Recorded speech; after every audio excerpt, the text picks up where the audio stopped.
Next topic that we are going to start with is interest rate risk management. थोड़ा इसके बारे में ना एक दो आप थोड़ा सुन लो तो बेटर होगा, क्योंकि न्यू कोर्स और ओल्ड कोर्स वालों को थोड़ा सा डाउट आएगा इसमें. तो मैं आपको बता दूं ये बात कि ये जो टॉपिक है इंटरेस्ट रेट रिस्क मैनेजमेंट, ये डेरिवेटिव्स में ओल्ड कोर्स में भी हुआ करता था. देयर वाज नो लाइक, ऐसा नहीं कि उनको नहीं पढ़ाती थी मैं या उनके पोर्शन में नहीं था, लेकिन हम डेरिवेटिव्स के अंदर ही उसको पढ़ लेते थे. नहीं था ऐसा नहीं है, लेकिन न्यू करिकुलम में उन्होंने इंटरेस्ट रेट रिस्क मैनेजमेंट के नाम से एक अलग चैप्टर ऐड किया है आपके इंडेक्स के अंदर में. तो जो भी डेरिवेटिव इंटरेस्ट रेट्स के ऊपर बनते हैं वो सारे हम वहां पढ़ते हैं. ओके, तो बेसिकली जैसे दूसरे जो एसेट्स होते हैं लाइक स्टॉक होता है, बॉन्ड होता है, या फिर करेंसी होती है, उसकी प्राइसेस वो अनसर्टेन होती है फ्यूचर में. सिमिलरली इंटरेस्ट रेट्स क्या होंगे फ्यूचर में जाके, this is also uncertain basically. Okay, so now what I am saying is that अगर मैं प्रोस्पेक्टिव बोरोअर हूं, इंटरेस्ट रेट से आप क्या कर लोगे? दो ही चीज होगी, या तो आप बोरो कर सकते हो या आप इन्वेस्ट कर सकते हो. अगर आप हेजर हो तो आपको बोरोइंग की एक्चुअल रिक्वायरमेंट आएगी, अगर आप इन्वेस्टर हो तो आपको इन्वेस्टमेंट की एक्चुअल रिक्वायरमेंट आएगी. ओके, लेकिन एक और कैटेगरी के भी लोग हैं जिसको बोला जाता है स्पेक्यूलेटर. वो लोग बेटिंग करते हैं, मुझे लग रहा है ब्याज बढ़ेगा, मुझे लग रहा है ब्याज गिरेगा. So that is basically I am betting on the movement of the interest rate, then I would be a speculator. अगर कोई बंदा दो मार्केट में इंटरेस्ट रेट के ऊपर आर्बिट्राज करता है, एक मार्केट में द रेट्स आर लेस, एक मार्केट में the interest rates are high, so I can always borrow at a lower rate and invest at a higher rate to earn an arbitrage profit. Okay, so interest rate risk management means derivatives on interest rates. आपको क्या क्या पढ़ना है वो मैं बता देती हूँ आपको. सो बेसिकली एंड ब्रॉडली तीन टॉपिक यहां पे कवर होंगे. Number 1, forwards on interest rates, then options on interest rates and swaps. आपको मैंने अब तक स्वॉप्स नहीं पढ़ाया है. 4 कैटेगरी थी डेरिवेटिव्स की, मैंने बोला था आपको शुरू में ही, लेकिन मैंने अब तक आपको स्वॉप्स नहीं पढ़ाया है. Swaps are derivatives which are built on interest rates only, and that is why हमने F&O सेक्शन में वो नहीं पढ़ा. Okay, and we are going to handle this topic in the chapter which is called interest rate risk management. I'll start with swaps only, and later on we will cover FRAs, that is forward rate agreement, and options on interest rate, that is cap, floor and collar. ये broadly आपके curriculum में already है ना? तो शुरू कर रही हूँ swaps के साथ. हाँ, अगर आप मुझसे पूछोगे ना कि swaps में exactly क्या होता है, तो स्वॉप्स का मुझे आज तक, मैं 20 साल से फाइनेंस पढ़ रही हूं, मुझे आज तक स्वॉप का परफेक्ट एग्जाम्पल नहीं मिला. मे बी ऑफ लेट कुछ साल पहले ही मैंने एक बुक पढ़ी थी of a very renowned professor. उस बुक में एक डेफिनेशन दिया हुआ था जो मुझे बहुत पसंद आया था. I will share with that definition with you also. तो आप मुझसे पूछोगे मैम स्वॉप क्या होता है, तो अगर इन जनरल अगर मैं बोलूँ कि मैंने जो पढ़ा है बुक्स में, तो स्वॉप्स को कैटेगराइज नहीं कर सकते. हाँ, बट हर स्वॉप का बिहेवियर बहुत ही यूनिक होता है. तो depending on the uniqueness of the behaviour of the sum मैंने कैटेगराइज कर दिया. Swaps based on this, swaps based on that and so on. Sums of this type, sums of that type, मतलब basically so that कि आप exam में ये समझ पाओ कि ये डेटा सेट इस तरह से आ रहा है तो स्वॉप इस तरह से बिहेव करेगा. ओके, एक दो एग्जाम्पल देती हूँ स्वॉप्स के, फिर अपने आगे जाकर के थोड़ा स्ट्रीमलाइन कर देंगे उसको. सपोज करो कि मैं एक इंडिविजुअल हूं और सामने एक इंडिविजुअल है. मुझे लग रहा है कि मार्केट में ब्याज का रेट ऊपर जाएगा. ओके, मैं कौन हूं? मैं स्पेक्यूलेटर हुई. ओके, सामने वाले को लग रहा है ब्याज का रेट नीचे जाएगा. यू माइट बी थिंकिंग कि आप ऐसे क्यों सोच रहे हो कि ब्याज ऊपर जाएगा ब्याज नीचे जाएगा. हम बेटिंग कर रहे हैं, हम बेटिंग कर रहे हैं. ओके, तो मैंने अपनी फ्रेंड को बोला कि देख, हर साल अगले 5 साल तक मैं तेरे को 10% का ब्याज दूंगी. वो मेरे को बोली कि मैं आपको PLR दूंगी. PLR is a floating rate. जो रेट हर साल या रिक्वायर्ड मेच्योरिटी पे रीसेट करी जाती है उसको फ्लोटिंग रेट बोला जाता है. तो floating rate is uncertain because आज अगर 11% है तो अगले साल ही हमें अगले साल की रेट पता चलेगी, आज नहीं पता चलेगी. लेकिन फिक्स्ड रेट हमें पहले से 5 साल के लिए फिक्स हो चुकी है. वो फर्क है दोनों में. ओके, तो मैंने बोला अपनी फ्रेंड को कि मैं तेरे को 10% का ब्याज दूंगी. वो मुझे बोली फ्लोटिंग दूंगी. ये ध्यान रखना साथ में कि अगर मुझे ब्याज देना है और मुझे अगर ये लग रहा है कि ब्याज ऊपर जाएगा तो आई विल प्लान और आई विल प्रेफर टू पे फिक्स्ड। अगर किसी आदमी को ये लगता है कि ब्याज का रेट नीचे जाएगा और उसको अगर ब्याज देना है तो सामने वाला person would prefer a floating rate. नीचे जाएगा तो पैसे कम देने पड़ेंगे, ऊपर जाएगा तो फिक्स देंगे सो दैट कि हमारा ब्याज ऊपर ना जाए। That's a logic. तो हम दोनों एक कॉन्ट्रैक्ट में एंटर कर गए। ओके, मैं 10% फिक्स दे रही हूं और वो मुझे हर साल पीएलआर देगी। एक साल खत्म हो जाता है, अगले साल रेट टर्न अप होती है 11% की on a notional principle of ₹1 lakh. Okay, notional word क्यों यूज किया है 2 मिनट के बाद बताती हूं। तो एक साल के बाद मुझे उसको 10,000 रुपए देने हैं और उसको मुझे 11,000 देने हैं। लेकिन अगर हम सेम कंट्री में रहते हैं तो क्या मुझे 10,000 देना चाहिए और उससे 11 पूरे लेने चाहिए कि उससे नेट 1,000 लेना चाहिए? नेट 1,000 लेना चाहिए। दूसरी बात, your question could be, ma'am आप एक दूसरे से ब्याज क्यों एक्सचेंज कर रहे हो? ना तो आपने उसको लोन दिया है ना उसने आपको लोन दिया है। बिल्कुल सही बात।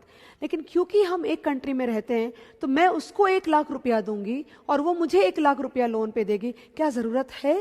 Can't we imagine that as notional? We can. So when the swaps will happen in the same country, the principal will be notional and interest obligations would be netted off. This was swaps based on the concept of speculation. Okay, मैंने एक सम concept type किया यहाँ पे, मेरे थोड़ा सा discuss करते हैं अपने। मैंने अब तक आपको ये नहीं बताया कि स्वैप क्या होता है। एग्जाम्पल की मदद से ही आप सीख पाओगे। एक छोटा सा एग्जाम्पल बोलती हूँ कि अगर मैं आपको बोलूँ कि मैं आपको हर साल 10% देती हूँ और आप मुझे हर साल 12% दे दो, अगर ऐसे अपन अगले 5 सालों तक करते हैं, will you agree to do that? Nobody would agree. जिसको थोड़ा भी फाइनेंशियल सेंस है वो कभी अग्री नहीं करेगा। क्योंकि क्यों करेगा? द क्वेश्चन इज कि क्यों करेगा? इसका एक मतलब निकलता है कि in order to swap to happen there are 2 legs compulsory. One leg should be fixed, one leg should be floating. Both the legs can be floating, but both the legs can never be fixed. Possible नहीं है, बिल्कुल भी possible नहीं है।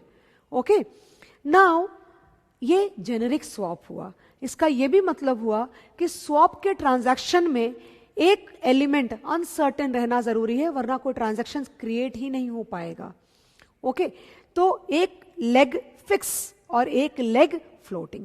Depending on what that floating leg turns out to be, the money would be exchanged between the two parties. That's how it moves. Okay? Now, आगे बढ़ रही हूं मैंने लिखा है यहां पे swap के बारे में। A swap is an agreement between 2 parties या 2 companies, whatever, to exchange cash flows in future. बिल्कुल सही है। The agreement defines the dates when the cash flows are to be paid and the way in which they are to be calculated. Usually, the calculation of the cash flows involves the future value of an interest rate, an exchange rate or other market variable. ये सारे जो financial variables हैं, like exchange rate, interest rate, stocks, bonds, इन सबका outcome uncertain है। जिसका outcome certain होगा उस पर डेरिवेटिव बनेगा ही नहीं। Similarly, in order to swap to happen, one leg has to be uncertain, which we are calling as floating. अगर दोनों सर्टेन होंगे तो स्वैप का मतलब क्या होगा? कुछ भी मतलब नहीं निकलेगा। ओके, तो मैंने आपको जो एग्जांपल दिया गाइस वो बहुत बेसिक फॉर्म ऑफ एग्जांपल था। मैं आपको प्रेजेंट करके दिखाती हूँ कि कैसे अपने को इन जनरल लिखना होता है। ओके, सपोज मैंने क्या बोला कि ए और बी 2 पार्टीज हैं। ए और बी 2 पार्टीज हैं।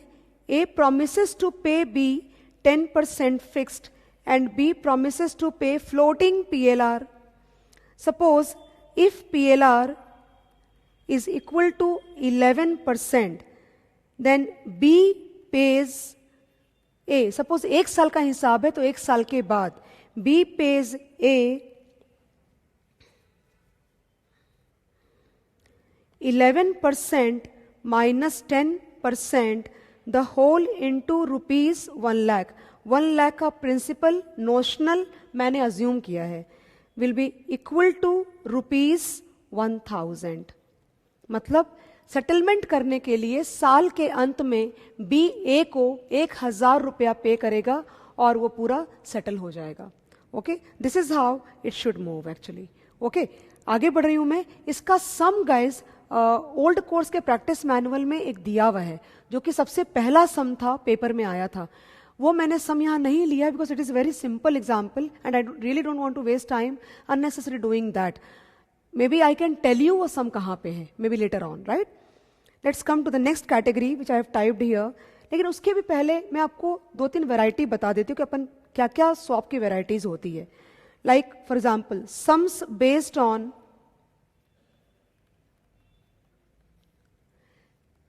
स्पेक्यूलेशन, जो मैंने अभी करवाया आपको या डिस्कस किया, based on speculation, swaps based on the concept of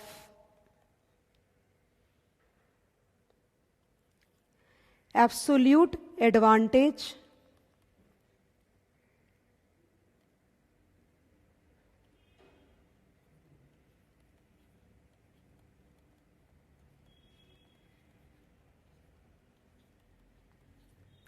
and comparative advantage.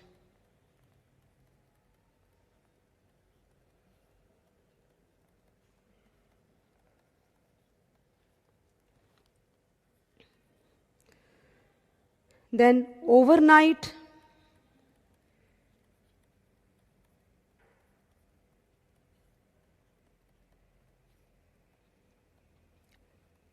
indexed swap or OIS swaps and currency swaps.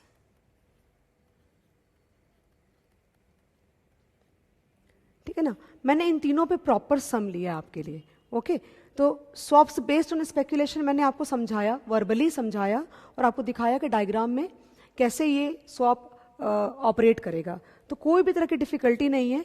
वो लोग आपको अगर 2-3 साल का ब्याज का रेट देते हैं, फॉर एग्जांपल अगर मैंने दिया होता कि ईयर 2 में ब्याज का रेट 8% हो गया, तो मैं फिक्स दे रही हूँ, तो मुझे 10,000 देने हैं और आपको मुझे 8,000 देने हैं। तो मुझे ज़्यादा देने हैं तो मैं आपको 2,000 रुपया दे दूंगी। बस इसी तरह से ये चलता जाएगा, 3-4 रेट देंगे वो लोग और आपको अकॉर्डिंगली आगे बढ़ना है। ओके इंपॉर्टेंट पार्ट ये वाला सम कैटेगरी होगा, swaps based on the concept of absolute advantage and comparative advantage. Let's see. Okay ये टॉपिक बहुत ज़्यादा इंपॉर्टेंट है, इस पे एग्जाम में ऑलरेडी सम आ चुका है, राइट। मैंने एक बहुत नॉर्मल सा सम लिया है, मैं पहले आपको इसका समझाती हूँ कि सम कैसे आगे बढ़ेगा। Okay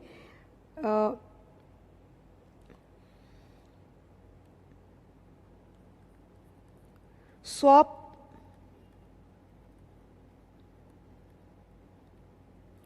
based on the concept of absolute advantage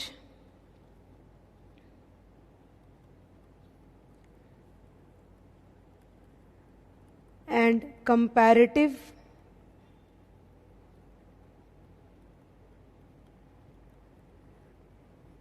advantage. Example लेती हूँ सिंपल सा, ए और बी 2 पार्टीज हैं। ओके फिक्स्ड में मार्केट में ब्याज, फ्लोटिंग में मार्केट का ब्याज।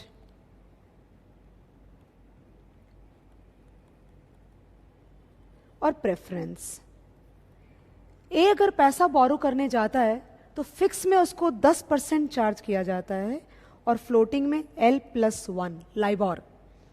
ओके फिक्स में अगर बी जाता है तो उसे 13% चार्ज किया जाता है और यहां पे उसे L+2 चार्ज किया जाता है। ओके 1%।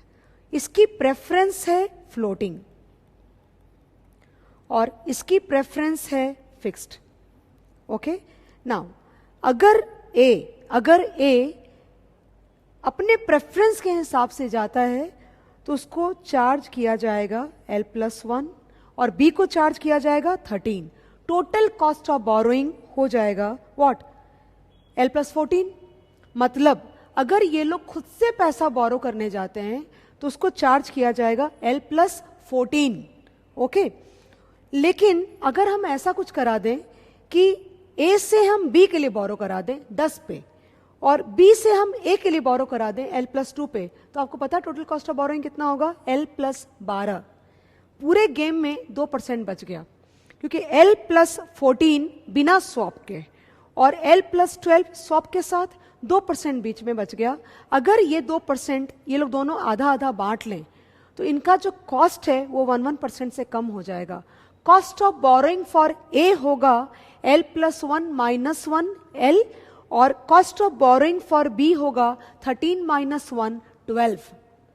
ओके, तो मैं आपको समझाती हूं कि क्या है ये। Okay, cost of borrowing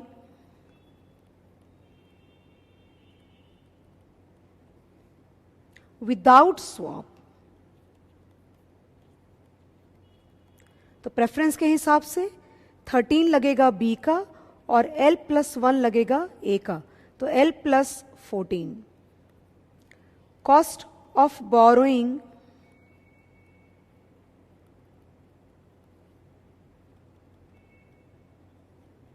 with swap, A borrow करेगा बी के लिए 10 पे और बी बोरो करेगा ए के लिए L+2 के लिए और वो हो जाएगा L+12। Quality differential, credit quality differential. आपने कहा मुझसे पूछा नहीं कि मैम आखिर ऐसा क्यों है कि ए को कम चार्ज किया जा रहा है और बी को ज्यादा चार्ज किया जा रहा है? क्रेडिट क्वालिटी का फर्क है गाइस। ए की क्रेडिट रेटिंग मार्केट में ज्यादा अच्छी है, बी की क्रेडिट क्वालिटी रिलेटिवली कम है। Okay, so quality differential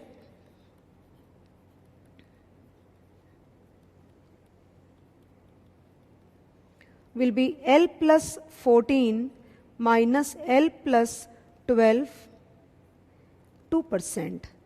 okay, अगर दोनों बराबर बांटते हैं शेयर को तो क्या हो जाएगा? Share of A 1%, share of B again 1%। Okay, and cost of borrowing of A with swap, मतलब स्वैप के साथ ए का कॉस्ट क्या आ रहा है? तो वो आएगा L+1, ये वाला। अगर खुद से करता तो L+1 पे होता और 1% की बेनिफिट के बाद आपको लग रहा होगा कि L+1 पे तो बोरोइंग ही नहीं हुई है। मैंने क्या लिखा है? Cost of borrowing post swap, मतलब इफेक्टिव कॉस्ट सब देने लेने के बाद कितना पड़ेगा, क्योंकि वैसे भी एक को कोई इतनी पड़ी भी नहीं है। ओके, बिकॉज उसका दोनों में मार्केट में रेट अच्छा चल रहा है, लेकिन फिर भी उसको रिलेटिवली गरज है। मैं लॉजिक बताऊंगी उसका। तो गाइस, खुद के कॉस्ट के नीचे वो नहीं जाएगा तब तक वो स्वैप के लिए रेडी नहीं होगा। ऑब्वियस सी बात है, बी के लिए स्वैप कभी नहीं करेगा, उसको खुद को भी थोड़ा फायदा होना चाहिए। So cost of borrowing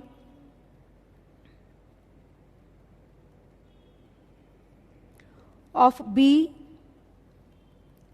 with swap, this will be 13 minus 1 equal to 12%। आपको तुरंत लॉजिक बताती हूँ, एक सेकंड देना मुझे आप। ओके, नाउ आप इमेजिन करो एक बात कि सपोज कि आपको एक ड्रेस पसंद आ गई।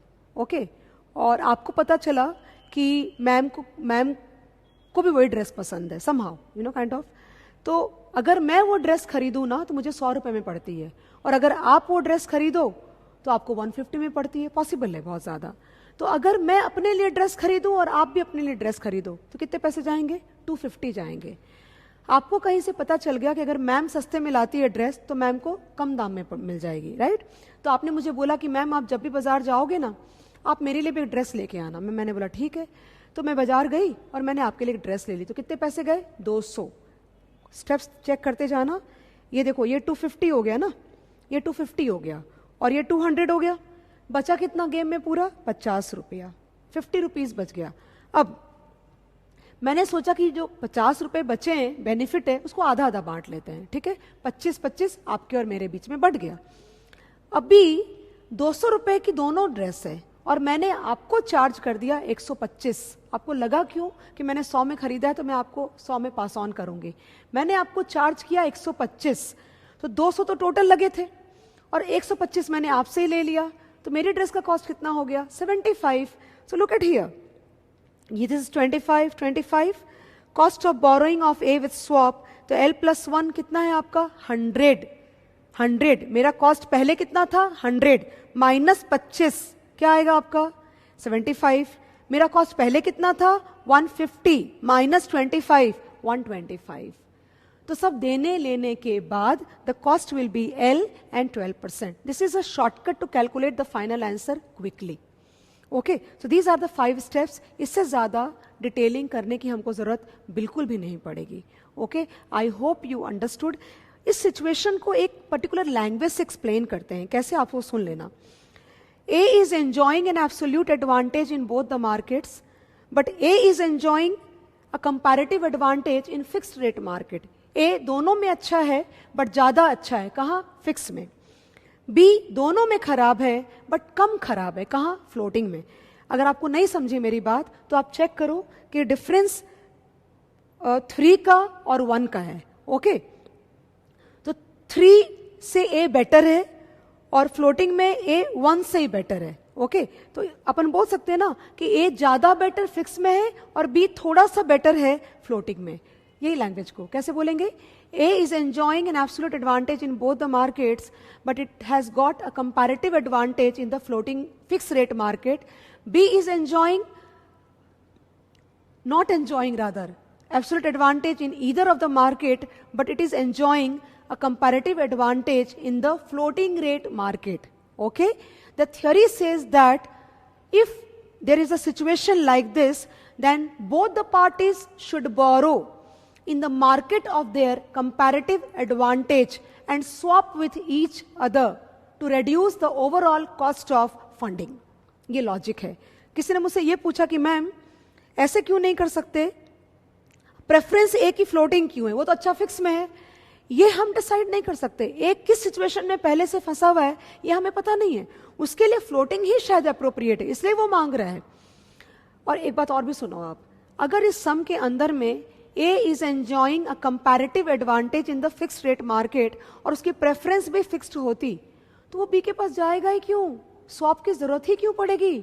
वो जिसमें अच्छा है वही उसको चाहिए, बात खत्म हो गई. B जिसमें रिलेटिवली अच्छा है उसको वही चाहिए, तो स्वैप का सम ही नहीं बनेगा ना.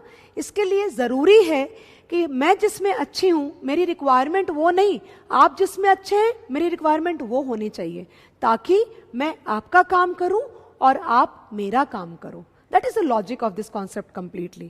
Okay, so let's go ahead quickly and see a sum. Companies A and B have the following interest rate. Look at here. I would always say that कि अगर sum का presentation मैंने जो अभी आपको लिख के कराया sum, वो प्रेजेंटेशन बहुत ही कंफर्टेबल प्रेजेंटेशन होती है समझने के लिए, because A B fixed floating preference, नीचे डिफरेंस आता है, दिखता है पूरा का पूरा आंसर. तो अगर प्रेजेंटेशन कंफर्टेबल नहीं है तो आप प्लीज प्रेजेंटेशन को चेंज करो, बेटर होता है. ओके, फिर लिखा है assume that A wants to borrow $, at a floating rate of interest and B wants to borrow Canadian dollars at fixed rate of interest. A financial institution is planning to arrange a swap and requires 50 BPS spread. If the swap is equally attractive to A and B, what rates of interest A and B end up paying? मैंने सब में थोड़ा सा kind of extra information डाली है, मैंने बीच में intermediate डाल दिया. क्यों? अगर सपोज करो कि आप और मैं एक दूसरे को बिल्कुल भी नहीं जानते तो कोई इंटरमीडिएट बीच में होगा, लेकिन वो फ्री में हमारे लिए काम नहीं करेगा.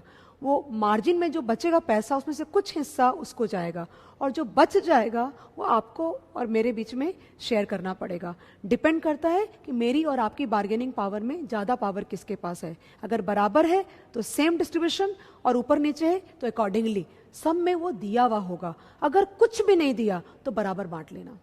Okay, look at here now. Particulars में और भी मैंने लिखा है यहाँ पे Canadian fixed rate, you can see that it is 1.5% का यहाँ पे डिफरेंस आया, यहाँ पे 0.5 का. ए की प्रेफरेंस फ्लोटिंग है और बी की प्रेफरेंस फिक्स्ड है. मैं वापस बोल सकती हूँ A is enjoying an absolute advantage in both the markets but it is enjoying a comparative advantage in Canadian fixed rate. B is not enjoying an absolute advantage in either of the markets, but it is enjoying a comparative advantage in dollars floating rate. B दोनों में खराब है, कम खराब है floating में। Okay, तो difference 1.5 और 0.5 का आया। ठीक है, मैंने फिर से लिखा है total cost of borrowing without swap. अगर स्वैप नहीं हुआ तो प्रेफरेंस के हिसाब से दोनों जाएंगे। तो प्रेफरेंस में L प्लस 0.5 ए के लिए, 6.5 बी के लिए, L प्लस 7। अगर स्वैप होता है तो ए बी के लिए बोरो करेगा 5 पे और बी बोरो करेगा L प्लस 1 पे ए के लिए, तो ये आएगा L प्लस 6%। डिफरेंशियल आएगा 1% का। अब 1% का मतलब होता है 100 BPS। 100 में से 50 BPS will be kept bye the intermediary, remaining 25 BPS each, 0.25% each will be shared between A and B. Okay, now effective cost of A with swap will be L plus 0.5 minus 0.25 L plus 0.25। अगर intermediary नहीं होता तो बहुत अच्छा होता, because वो जो 50 BPS चले गए ना वो भी हमें ही एंजॉय करने को मिलता। But it is okay, it is not possible to get to matching parties always, और ये लीगल है, इसलिए बैंक्स ये काम अरेंज करके देती है। क्योंकि वैसे भी ए और बी दोनों बैंक के पास क्लाइंट हैं, तो बैंक को पता है कि इन दोनों का प्रॉब्लम क्या चल रहा है, इंडिपेंडेंटली पता है, और उन दोनों को साथ लाने में बैंक मदद करेगी। अगर आप एक दूसरे को जानते हैं तो नथिंग लाइक इट। तो आपका जो इंटरमीडियरी को आपने ब्रोकरेज दी है या कमीशन दिया है या शेयरिंग करी है वो आपका बच जाएगा। So don't have to bother about that. Okay, I hope guys you understood. एक और सम है इस केस में in the practice manual of the old course. Again I think I am giving you lot of work actually. तो वो सारे sums मैंने already अपने रेगुलर बैचेस वाले बच्चों को और 80 आवर्स के फास्ट ट्रैक वाले बच्चों को भी मैंने कराया है वो सारे सम्स। इसमें कॉन्सेप्ट पे ज़्यादा फोकस कर रही हूँ ताकि आपकी रिवीजन हो जाए, बट मैं बताती जाऊँगी आपको कहाँ कहाँ से सम उठाना है। इस कैटेगरी में भी एक सम है, मैं आपको बता देती हूँ कहाँ मिलेगा आपको।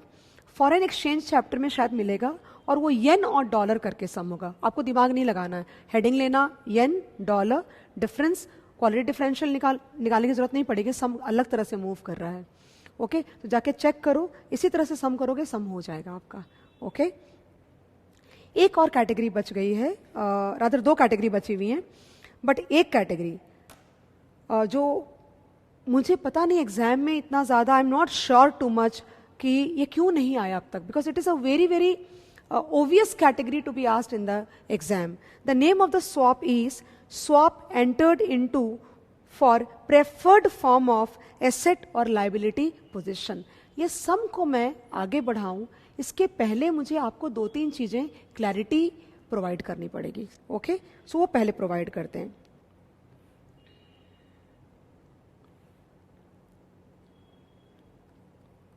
Swaps entered into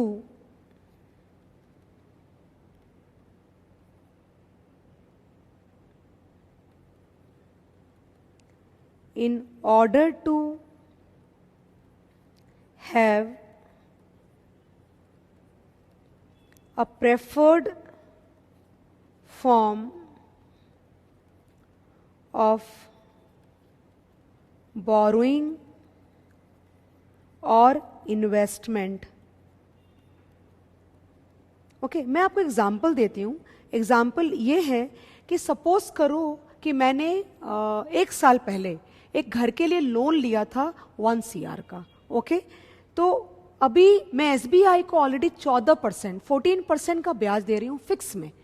क्यों मैंने फिक्स में अग्री किया होगा? बिकॉज मुझे लगा कि ब्याज बढ़ेगा, तो मैंने फिक्स में बात कर ली, 1 करोड़ का लोन ले लिया और 14% का ब्याज दे रही हूँ। एक मान लो 2 साल हो गए, 8 साल का लोन अभी बाकी है, तो मैं कौन हूँ? मैं ए हूँ। मैं क्या दे रही हूँ? मैं 14% फिक्स्ड दे रही हूँ, राइट। अब मार्केट में ब्याज का रेट गिरने वाला है या गिर रहा है। ओके, तो मुझे लग रहा है कि अरे यार मेरा तो फंस गया इसमें, बिकॉज मेरे को ज़्यादा पैसे पे करने पड़ रहे हैं। तो मैं जाती हूँ सिटी बैंक के पास और सिटी बैंक को बोलती हूँ कि मैं क्या करूँ। ओके, तो सिटी बैंक बोलता है कि वो जो लोन है SBI के साथ में वो तुम रहने दो ऐसे ही, उसको कोई भी डिस्टर्बेंस मत करो, और तुम एक काम करो, तुम मेरे साथ एक स्वैप में एंटर कर जाओ। यू माइट बी थिंकिंग कि सिटी को क्या लालच है इसमें, सिटी का बहुत बड़ा लालच है इसके अंदर में, वो आपको 2 मिनट के बाद बताऊंगी, पहले ये कॉन्सेप्ट आप समझ लो। तो सिटी बोलता है आप स्वैप में एंटर कर जाओ, ओके। अब स्वैप में एंटर करने का मतलब ये होता है कि मैं सिटी को कुछ दूंगी और सिटी भी मुझे कुछ देगा, देना ही पड़ेगा, बिकॉज स्वैप ट्रांजैक्शन का सबसे बड़ा इंपॉर्टेंट पार्ट होता है दैट मैं आपको कुछ दूंगी तो आपको भी मुझे कुछ जरूर देना पड़ेगा, वरना उस ट्रांजैक्शन को स्वैप नहीं बोला जाएगा। तो A will give to Citi and Citi will give something to me, fixed and floating, naturally ब्याज का एक्सचेंज होगा। आपको मुझे ये बताना है कि मुझे सिटी को क्या देना है। मेरा मन क्या है, मेरा मन है अब फ्लोटिंग ब्याज पे करने का। आप बताओ प्लीज, मैं सिटी को क्या दूं? मैं सिटी को फ्लोटिंग देती हूं ना, मैं लाइबोर देती हूं सपोज करो, या पीएलआर देती हूं, तो मैं सिटी को लाइबोर देती हूं। सिटी सपोज करो कि मुझे बदले में 14% ही वापस कर देता है, तो क्या होगा? My cost will B L only, 14 आया 14 गया, my cost will B LIBOR. Assume करो सिटी ने मुझे 14 नहीं दिए, मुझे 12 दिए, तो 12 आया 14 गया, 2 घर से गया और एल तो मैं दे ही रही हूं, तो L plus 2 will be my floating cost. कम या ज्यादा की बात नहीं हो रही है, बात हो रही है मैं चाहती थी अपने फिक्स्ड रेट को फ्लोटिंग में कन्वर्ट करना, ओके। तो यहां पे मुझे suppose city is paying me 12%, so my cost will B 14 plus L minus 12 equal to what? L plus 2. So with the help of swap, you can convert your fixed liability into floating and floating liability into fixed. इसलिए heading क्या आ रही है? Swaps entered in order to have a preferred form of borrowing or investment. यानी कि swap होने के लिए हमको गलत सिचुएशन में रहना जरूरी है। इतनी सारी बातें करने के बाद अब मैं आपको स्वैप के बारे में बोलूंगी कि स्वैप क्या होता है। तो सबसे पहली चीज, स्वैप का लिटरल मीनिंग होता है एक्सचेंज, जहां पे आप कुछ मुझे दोगे और मैं आपको रिटर्न भी कुछ करूंगी। ऐसा कभी नहीं होगा कि आप मुझे दोगे मैं आपको नहीं दूंगी या वाइसे वर्सा। Compulsorily exchange. यहां पे क्या exchange? Interest rate, point number 1। Point number 2, in order to swap to happen, one of the leg must be floating. Both can be floating, both can never be fixed. Okay? Number 3, मैंने जो आपको बोला ना definition आपको मैं बताऊंगी। The name of the professor is PG Apte at IIM Bangalore.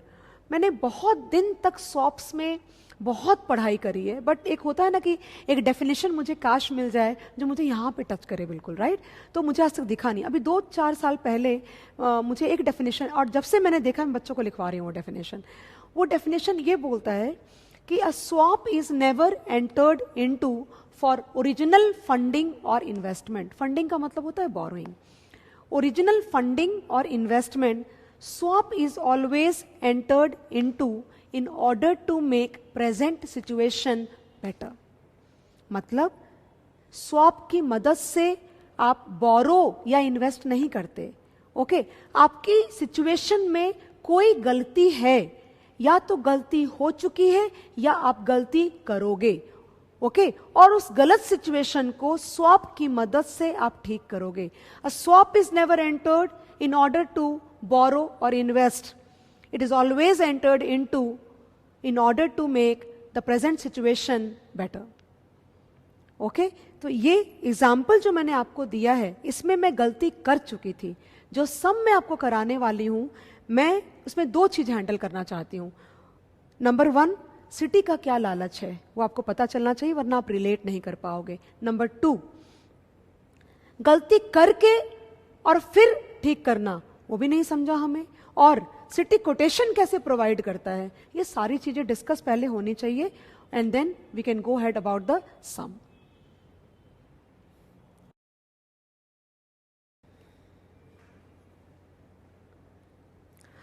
तो सबसे पहले ये देखते हैं कि सिटी बैंक स्वैप का कोटेशन कैसे देगा हमें, ओके। तो मैं यहां पे लिख रही हूं कुछ, तो भी थोड़ा लिख के करेंगे ना अपन, जो चीज मुश्किल है तो बेटर रहेगा, right.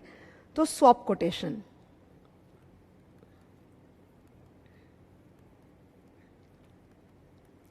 Citibank quotes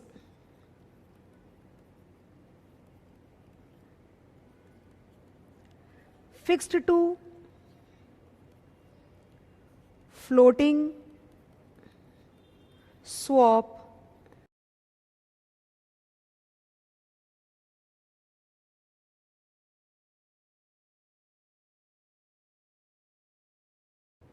at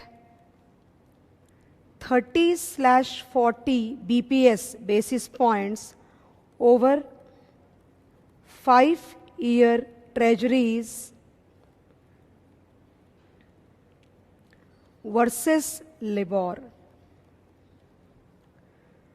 5 years treasuries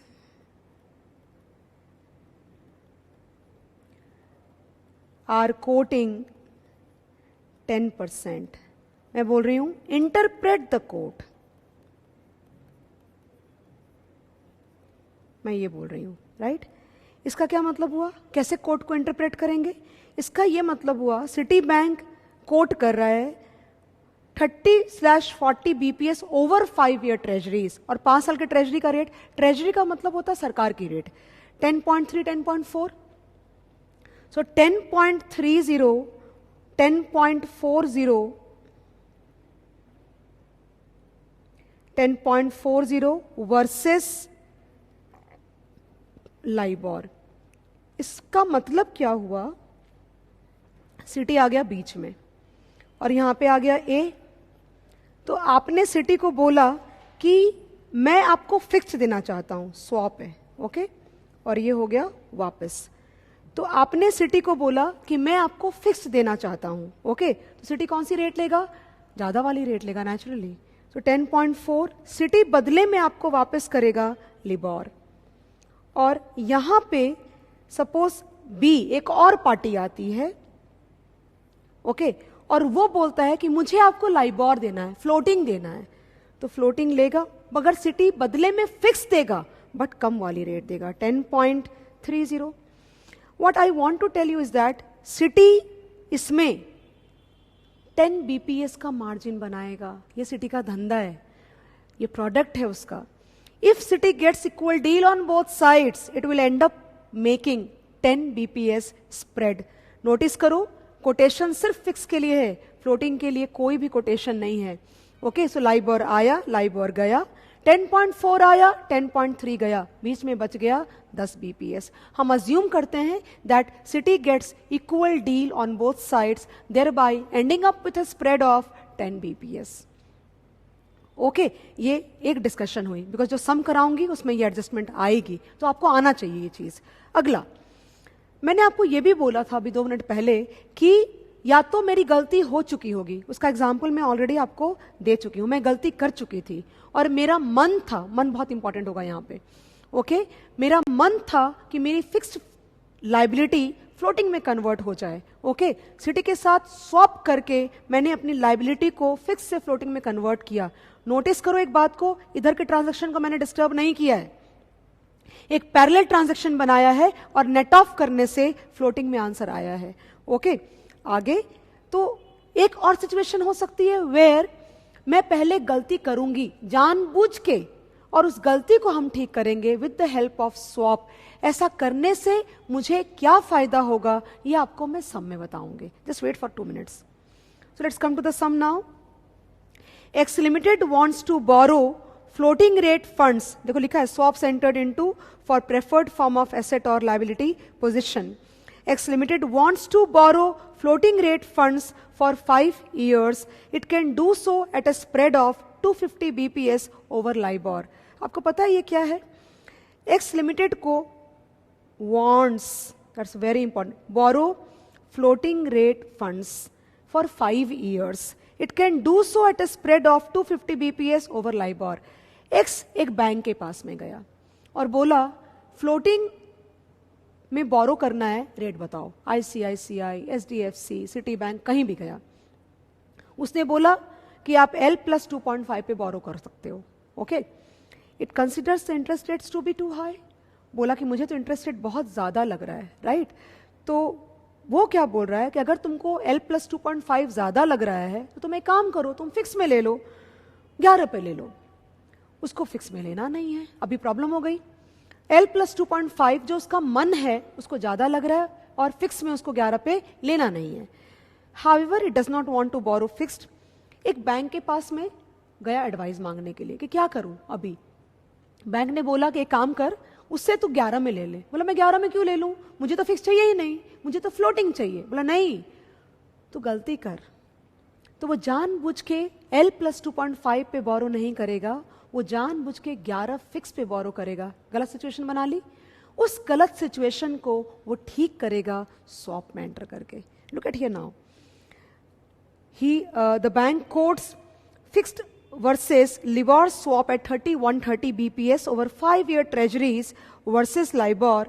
5-year treasuries are presently yielding 9% per annum, यानी रेट बन गई 9% के ऊपर 9.3 and 10.3. Explain how X can use a swap to achieve floating rate funding at a cheaper cost. If LIBOR at the beginning of each year in the 5-year period is 8, 10, 7, 9 and 8. अब swap का quotation I am sure guys जो नहीं समझेगा मैं अलग से लिखूंगी आपके लिए। तो 9.3 और 10.3 वर्सेस लिबॉर। अगर आप चाहते हो कि मैं आपको अलग से समझाऊं तो देखो यहां पे आप,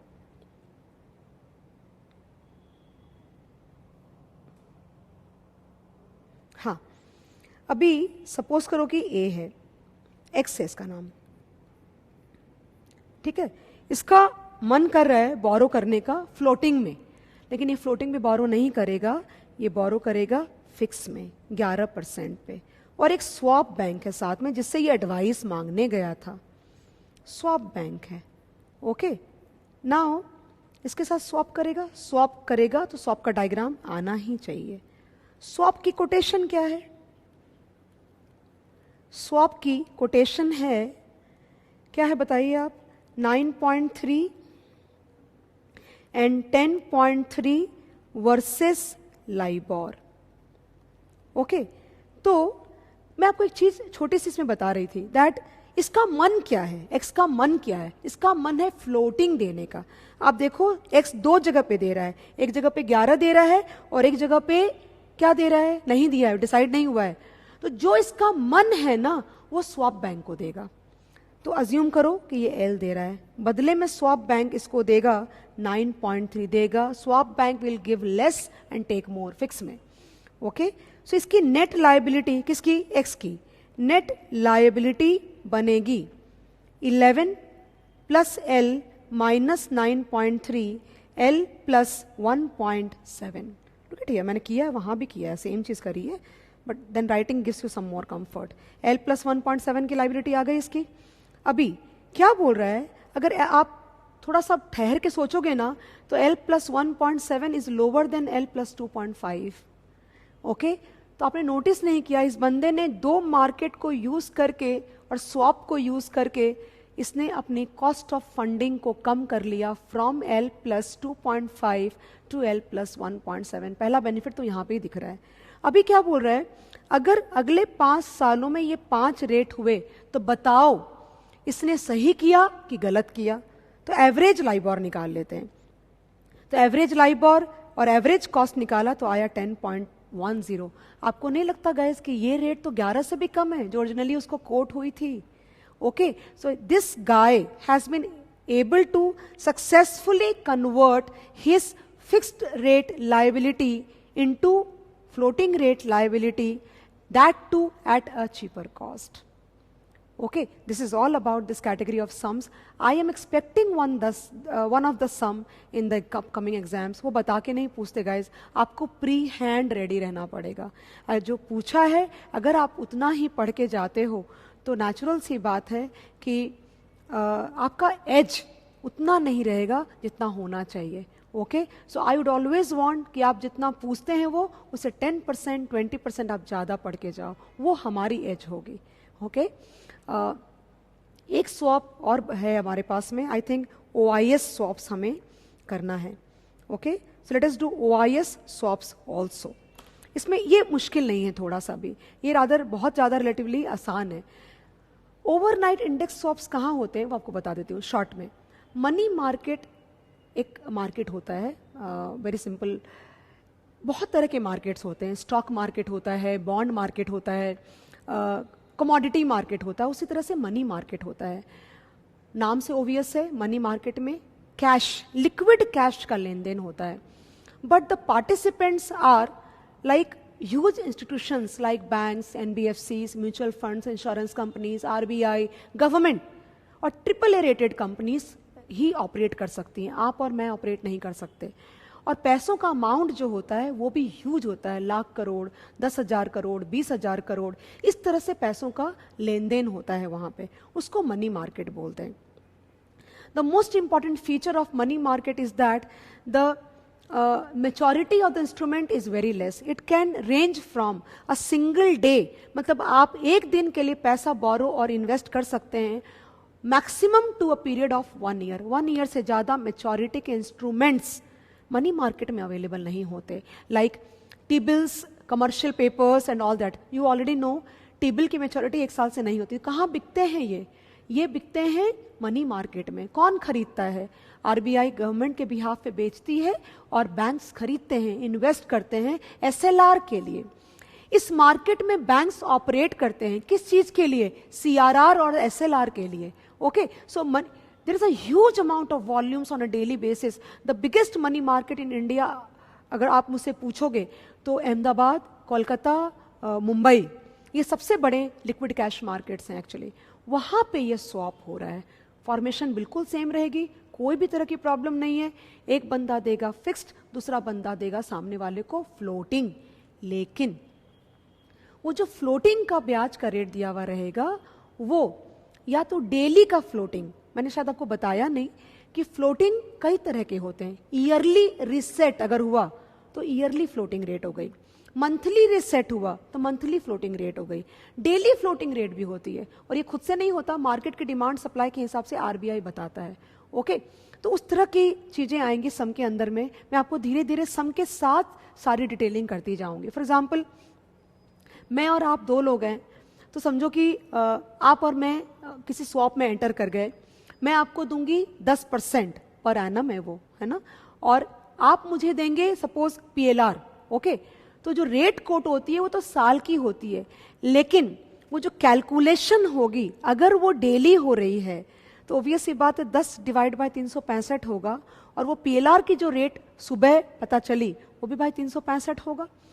अगर मंथली के हिसाब से स्वैप का सम दिया है तो 10 डिवाइड बाई 12, और वो जो पीएलआर की मंथली पीएलआर डिवाइड बाई 12। मतलब आप समझ गए कि ये मैचिंग टाइम का चलना चाहिए कि डेली कैलकुलेशन हो रही है कि मंथली हो रही है, क्योंकि ये मनी मार्केट के में बेस्ड सम है ओआईएस का। सो नेचुरली या तो डेली होगा या मंथली होगा, उससे ज्यादा पॉसिबल नहीं है ईयरली, बिकॉज मार्केट में इंस्ट्रूमेंट्स की मेच्योरिटी 1 साल से ज्यादा होती ही नहीं है। सम करती हूं, बहुत आसान है, तुरंत समझेगा। Derivative bank entered into a plain vanilla sum swap through a OIS on a principal of 10 crore and agreed to receive MIBOR overnight floating rate for a fixed payment on the principal. The swap was entered into on Monday, 2nd August 2010 and was to commence on 3rd August 2010 and run for a period of 7 days. Tuesday to Monday रोज, और आप देखो daily MIBOR दे रखे हैं समय। MIBOR Mumbai interbank offered rate, daily floating rate है वो। If the derivative bank received ₹317 net on settlement, calculate fixed rate and interest on both the legs. मैं आपको एक चीज दिखा रही थी, यहाँ पे जगह है थोड़ी सी, कि क्या लिखा है? Derivative bank entered into a plane vanilla swap through an OIS on a principal of 10 crore and agreed to receive MIBOR. ये सपोज करो कि आप डी बैंक है, ये डी है, ओके, और एक स्वैप बैंक है, एक स्वैप बैंक है, राइट।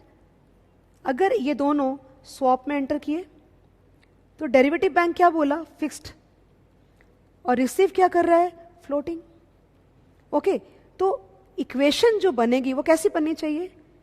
मैं जो रिसीव कर रही हूं माइनस जो मैं दे रही हूं शुड बी इक्वल टू 317, क्योंकि रिसीव किया है पैसा। आप देखो, चेक करो, if derivative bank received 317, मतलब floating was more than fixed. I hope understood, right? Now, अब क्या करेंगे, यहां पे डायग्राम नहीं है, मैं लिख के दिखाती हूं आपको. तो ये आएगा floating minus fixed should be equal to what? 317. तो क्या बोल रहा है सम में कि आप 10 करोड़ का प्रिंसिपल है, आप बताओ फिक्स्ड रेट क्या हुई होगी. 3 ही तो आइटम है पूरी इक्वेशन में, चेक करो ना. There are only 3 items. No, 3 items only. एक ये वाला है, एक ये वाला है और एक ये वाला है. तो एक तो दिया हुआ है ऑलरेडी अपने को.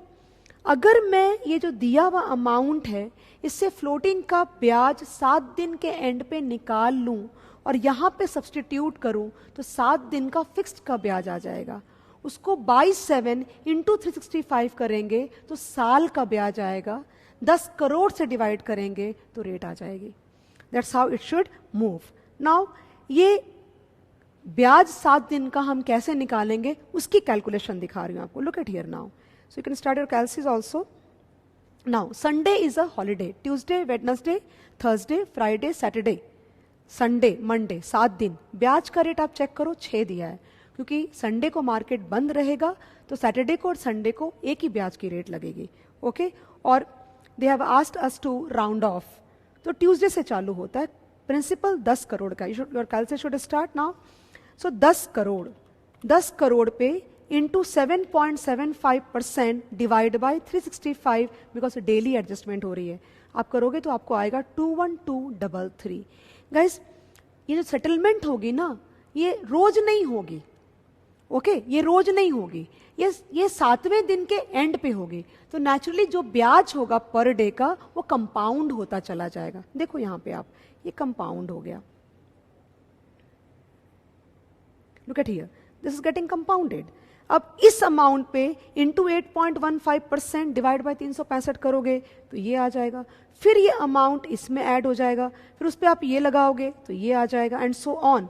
सिर्फ यहां पे आप ध्यान देना, ये वाले पे इसमें ब्याज मैंने इंटू 2 किया है because 2 days are being considered. 7th day के एंड पे आप ब्याज का टोटल करोगे तो आपको ये वाला अमाउंट आएगा. मैंने जो इक्वेशन लिखी थी ये, तो फ्लोटिंग में अगर मैं अगर फ्लोटिंग में ये वाला अमाउंट 153,740 सब्सटीट्यूट करती हूँ, 317 उसमें से माइनस हो जाएगा नेचुरली, तो अमाउंट ये आया. ये फिक्स्ड का कमेंसुरेट ब्याज हुआ लेकिन 7 दिन का. तो what we will do, 153,423 divide by 7 per day interest आया, इंटू 365 करोगे तो पूरे साल का फिक्स्ड का ब्याज आ गया. डिवाइड बाय 10 करोड़ प्रिंसिपल करोगे तो आपको फिक्स्ड का रेट आएगा which is 8% per annum. This was OIS swap. I hope understood. Next topic that we are going to discuss is currency swaps.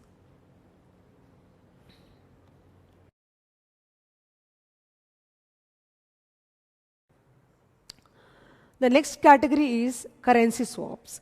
So guys, currency swap एक बहुत unique किस्म के swaps होते हैं. They are not like normal जो अपने लोगों ने अभी तक swaps किया ना, ये वैसे नहीं होते हैं, बिहेव नहीं करते. फॉर एग्जाम्पल अगर मैं आपको छोटा सा एग्जाम्पल दूँ ना, तो बॉम्बे में वर्ली सी लिंक है, मतलब उन्होंने समुद्र के ऊपर ब्रिज बनाया है. ओके, तो अज्यूम करो आप कि महाराष्ट्र गवर्नमेंट ने टेंडर फ्लोट किया होगा, राइट. तो टेंडर अगर फ्लोट करा होगा तो वर्ल्ड के बहुत सारे कंपनीज ने टेंडर डाला होगा architect point of view, right. Assume करो कि एक US की कंपनी ने भी टेंडर डाला और उसका टेंडर एक्सेप्ट हो गया, एंड वो ब्रिज बनाने का, वो वर्ली सी लिंक बनाने का 5,000 करोड़ का कॉस्ट प्राइस लगेगा, ऐसा एस्टिमेटेड है. ओके, अभी ये जो कंपनी है वो US की है, तो इसके पास डॉलर्स हैं, इसके पास रुपीस नहीं है, और गवर्नमेंट ऑफ महाराष्ट्र इंडिया में है. ओके, तो ये जैसे जो भी डील्स होती हैं इस तरह की, इसके ये डायरेक्टली डील्स नहीं होते, हमेशा इनमें कोई बड़ी बैंक लाइजन करती है. तो आप अज्यूम करो कि ये डील सिटी बैंक लाइजन कर रही है. ओके, तो ये कंपनी, सपोज उसका नाम ABC है, वो बोलता है इसको सिटी बैंक को कि देखो मेरे पास डॉलर्स हैं, I can arrange dollars in US because I have my credibility in US. अगर ये 5,000 करोड़ रुपया इंडिया में बोरो करने जाएगा तो कोई उसको देगा नहीं, बिकॉज उसकी क्रेडिबिलिटी नहीं है, उसको कोई यहाँ मार्केट में जानता नहीं है। तो सिटी बैंक ने एडवाइस किया कि why don't you agree for a swap with Maharashtra government. इसका क्या मतलब हुआ? इसका ये मतलब हुआ कि 5,000 करोड़, ओके, 5,000 करोड़ के equivalent amount ABC company dollars में यूएस में रेस करेगा। अज्यूम करो सिंप्लिसिटी के लिए कि रेट ₹50 पर डॉलर की चल रही है, तो 5,000 crore divide by 50, that will give me how much? 100 crore dollars will be raised at US, okay. And वो पैसे महाराष्ट्र गवर्नमेंट को दिए जाएंगे और महाराष्ट्र गवर्नमेंट बदले में उसके 5,000 करोड़ रुपया एबीसी कंपनी को देगी, सो दैट कि वो लोग प्रोजेक्ट चालू कर सके। ये कैसे होता है गाइस, मैं आपको बताती हूँ कि पैसे आ गए। अगर आपको 2 ट्रांजैक्शन दिख रहे होंगे, बट एक्चुअली 2 है नहीं, एक ही है। एक ऐसे है कि ये जो कंपनी है ना, ABC company, it is basically investing 100 crore dollars into the project, okay. तो आपको लग रहा होगा डॉलर गया रुपया आया, बट 2 नहीं है, ये एक ही है, ओके। नाउ आगे जा करके सपोज करो कि महाराष्ट्र गवर्नमेंट इनको बोलती है कि आप जब जाओगे प्रोजेक्ट खत्म करके 2 साल के बाद, तो हम आपको 10,000 करोड़ रुपया देंगे। आप समझो बात तो कैसे गेम चल रहा है। तो 5,000 करोड़ रुपया तो ऑलरेडी महाराष्ट्र गवर्नमेंट दे चुकी है। अब एबीसी कंपनी उसको 5,000 करोड़ वापस करेगी, तो वो लोग इनको 100 करोड़ डॉलर्स रिटर्न करेंगे। Swap, pay 100 crore dollars, take 5,000 crore rupees, then receive 100 crore dollars and pay 5,000 crore rupees. Okay, I'll show you how it is happening basically, otherwise you'll get confused. अच्छी बात क्या होती है कि 2 साल के बाद रुपये और डॉलर की जो रेट है ना, वो सेम नहीं रह जाएगी, वो चेंज हो जाएगी। तो मैं आपको क्या बोलना चाह रही हूँ कि सपोज महाराष्ट्र गवर्नमेंट ने 10,000 करोड़ रुपया, जिसके अंदर प्रिंसिपल भी होगा और रिटर्न कंपोनेंट भी होगा, देते हैं। अगर मान लो कि रेट 50 की जगह सपोज करो 60 हो गई, तो यू नो क्या होगा? 10,000 crore will not be divided by 50, it will be divided by ₹60 पर dollar, okay. So in that scenario उनके हाथ में डॉलर्स कम आएंगे एंड दे आर लूजिंग। तो in order to motivate the company, वो लोग क्या बोलेंगे कि हम लोग ये जो प्रिंसिपल वाला कंपोनेंट है ना, ये जो अमाउंट है, इसकी वैल्यू को हम सेम रखते हैं। मतलब तुमने 100 करोड़ डॉलर इन्वेस्ट किया, 2 साल के बाद भी आपको 100 crore dollar that is principal की रिकवरी सेम होगी। आप एक्सचेंज पे लूज नहीं कर रहे हो। Try to understand that. आपको अगर एक्सचेंज का लॉस होगा तो सिर्फ रिटर्न कंपोनेंट होगा, that is a remaining 5,000 crore rupees. इस वजह से क्या होता है, द एनपीवी और the returns of the investing company increases. वरना क्या होगा, अपन 2 जगह से लूज करेंगे। अपन अपॉर्चुनिटी कॉस्ट भी लूज कर रहे हैं, 2 साल का ब्याज जो आपने 100 करोड़ डॉलर इन्वेस्ट किया है, उसका 2 साल का ब्याज भी आपका लूज हो रहा है। और साथ में अगर रेट खराब हो गई तो आपके हाथ में 100 करोड़ डॉलर वापस नहीं आ पाएंगे, जो कि आपको वापस करना है यूएस में किसी बैंक को, ओके। आपके हाथ में अगर कम आए तो आपको घर से पैसे देने पड़ेंगे। लेकिन अगर आपने स्वैप में एंटर किया तो आपका प्रिंसिपल कंपोनेंट ब्याज जाएगा, वैल्यू नहीं जाएगी, okay. That is what is about the currency swap. तो ये जो सम है आज तक पेपर में अभी तक नहीं आया है। एक सम जो मैं आपको कराने वाली हूं या डिस्कस करने वाले हैं, ये सम आरटीपी में बार बार आया है। तो आई एम एक्सपेक्टिंग कि अगर पेपर में करेंसी स्वैप का सम आता है तो यही वाला सम आना चाहिए और कोई सम नहीं आना चाहिए। डेफिनेटली अगर सम आया तो कंपैरिजन करने को बोलेंगे, स्वैप के साथ एनपीवी निकालो, और अगर कुछ नहीं किया तो एनपीवी निकालो, higher the better. Okay, let's read the sum. I think you will get the topic completely. Drillip Incorporation, a US-based Drillip Incorporation, a US-based company, has won a contract in India for drilling oil field. The project will require an initial investment of rupees 500 crores. Naturally, because the project is in India, so your investment should be in rupees only, but because the company is of US, it can raise only dollars in US, okay? The oil field along with equipment will be sold to Indian government for rupee 740 crores in 1 year time. एक ही साल का हिसाब चल रहा है. Since the Indian government will pay for the amount in Indian rupee, the company is worried about exposure due to exchange rate volatility. Naturally, 740 crore रुपए मिलेंगे. लेकिन आज जो इन्वेस्टमेंट हो रही है वो तो 500 करोड़ की हो रही है और उसका इक्विवेलेंट अमाउंट ऑफ डॉलर्स होगा। तो 740 करोड़ में 500 crore is your principal component and 240 crore is your return component. तो अगर 500 करोड़ लगाया और एक साल के बाद 500 करोड़ की वैल्यू 500 करोड़ ही रह गई या इक्विवेलेंट अमाउंट ऑफ डॉलर्स ही रह गया, तब तो कोई नुकसान नहीं है।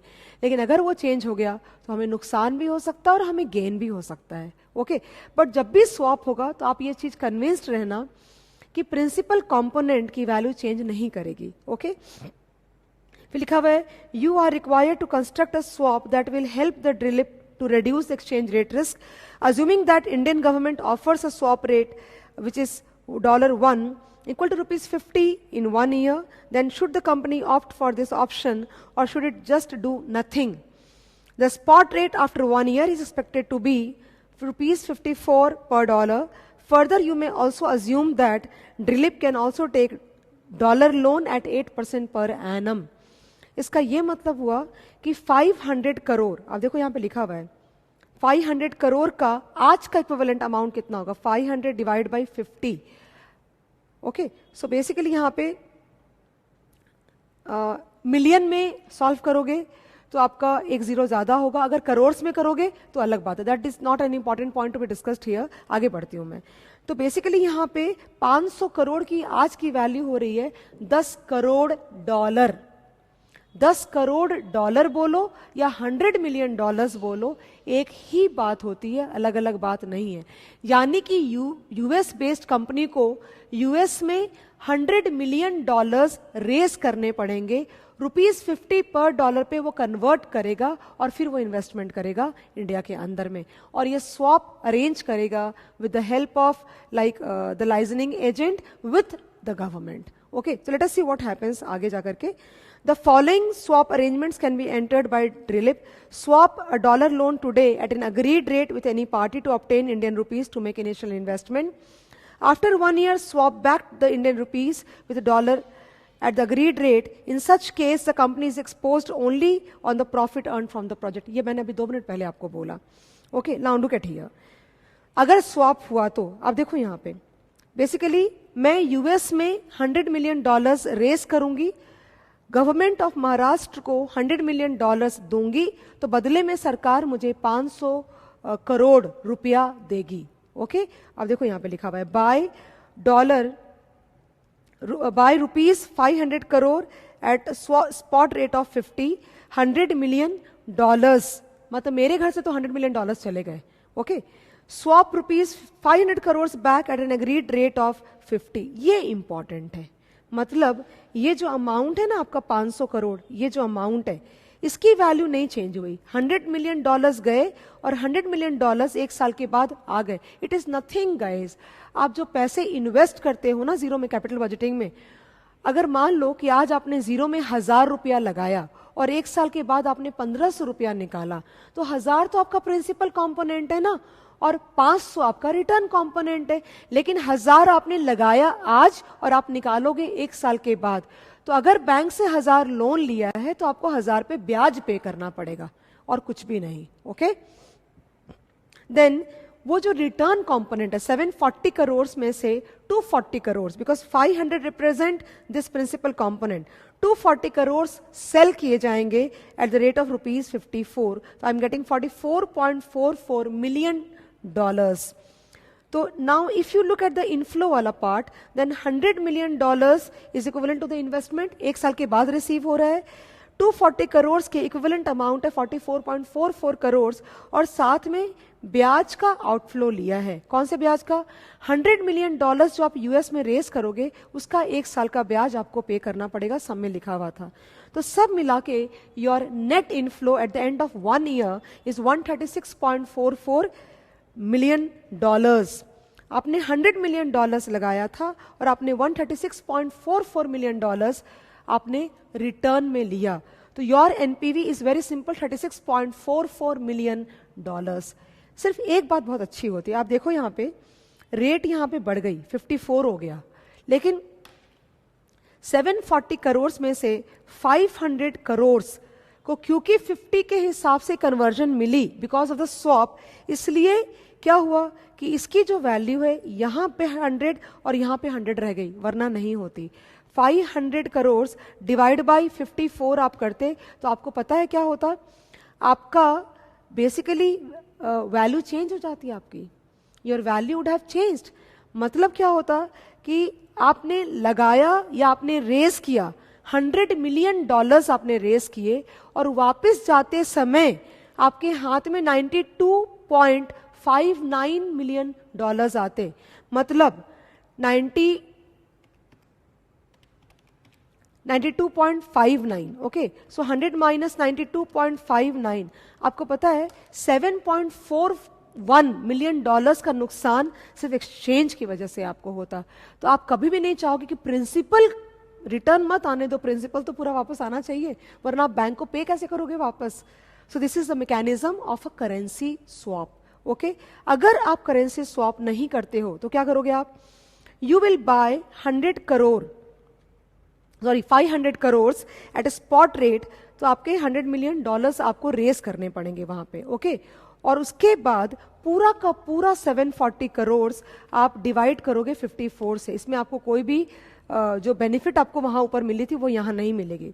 तो आपके हाथ में आएगा 137.04 मिलियन डॉलर्स और साथ में आपका ब्याज भी जाएगा। तो आपके हाथ में आ रहे हैं 29.04 मिलियन डॉलर्स का NPV, which is lesser than the alternative number 1. So we would prefer or we would advise Drillip and company to go ahead with the swap arrangement only, because as a result of swap they are not losing out on principal. The value of their principal remains $100 million at zero and $100 million at the end of 1 year. There is no loss of principal component, okay. So that is how currency swap behave actually. I hope guys you understood the concept completely, and let me tell you one thing, that I am very positive on this sum. I don't know why they have not asked till now. आप please लिख के practice करके जाओ, आया तो बहुत अच्छी बात होगी, आप उतार पाओगे पूरा का पूरा solution, okay. So this was about swaps. I have tried to cover almost all the variety of swaps which are important from the exam point of view. अपने इंटरेस्ट रेट रिस्क मैनेजमेंट में अपने 2 topic छोटे छोटे और pending है, that is forward rate agreement, मैंने structure flow में आपके लिए लिखा था वो, and cap floor and collar, that means forwards on interest rates बाकी है और and options on interest rates बाकी है। वो दोनों अपन फटाफट खत्म करते हैं तो आपका ये जो टॉपिक है पूरा डेरिवेटिव्स का एज सच वो पूरा खत्म हो जाएगा, right. Let's go ahead quickly, okay. Forward rate agreement क्या होता है, फॉरवर्ड रेट अग्रीमेंट वो आप सुन लो पहले, फिर फटाक से सम करवा दूंगी मैं आपको। Now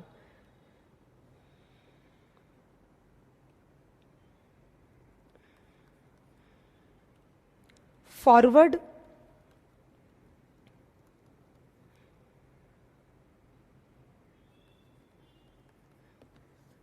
rate agreement, okay. Now forward जब मैं बोलूं ना तो आपको एक दिमाग में जरूर बात आनी चाहिए, दैट कि forwards are meant only for short term hedging, they are not meant for long term hedging, okay. Because आप याद करो करेंसी में भी अगर मैच्योरिटी 6 महीने से ज्यादा की है तो कोई फॉरवर्ड उसके लिए अवेलेबल नहीं होता है मार्केट में। अगर मैच्योरिटी 6 महीने या उससे कम, 1 महीना 2 महीना 3 महीना 4 महीना व्हाटएवर, तो आपको फॉरवर्ड्स मार्केट में मिलते हैं। बहुत सिंपल सी बात है ना, उसके आगे का प्रिडिक्शन बैंक भी कहां से कर पाएगी, it is not possible. And that is why forward rate agreement और FRAs would be only meant for hedging short term fluctuation of interest rates, okay. आपको एक बात तो समझ में आ गई है, that FRAs are meant for hedging interest rate change. Any prospective borrower और इन्वेस्टर, अगर बंदा बोरोवर है तो उसको किस बात का डर लगेगा, उसको इस बात का डर लगेगा कि अगर ब्याज आगे जाके ऊपर गया तो उसका कॉस्ट ऑफ बोरोइंग ज्यादा हो जाएगा। अगर बंदा इन्वेस्टर है तो उसको इस बात का डर लगेगा कि उसका रिटर्न कंपोनेंट कम हो जाएगा अगर आगे जाकर के रेट कम हुई तो सपोज करो कि मैं एक कंपनी हूं और मुझे 6 महीने के बाद 3 महीने के लिए बोरो करना है। क्या बोला, 6 महीने के बाद 3 महीने के लिए बोरो करना है, तो उसको कैसे लिखते हैं पता है आपको, look at here now, 0 6 month and 3 month. Okay, तो यहां पे खड़े होकर के अपन FRA डिसाइड कर रहे हैं। ओके, रिक्वायरमेंट क्या है? Borrowing. Requirement is equal to borrow. Borrow suppose ₹10 lakh assume कर लो आप। ओके, कहां पे बोरोइंग करनी है? यहां पे बोरोइंग करनी है, लेकिन प्लानिंग तो पहले से ही करूंगी। तो सपोज करो कि मैं बैंक के पास गई, मतलब क्या हुआ कि FRAs are traded in the OTC market. Okay, so 6/9 FRA is available at the rate of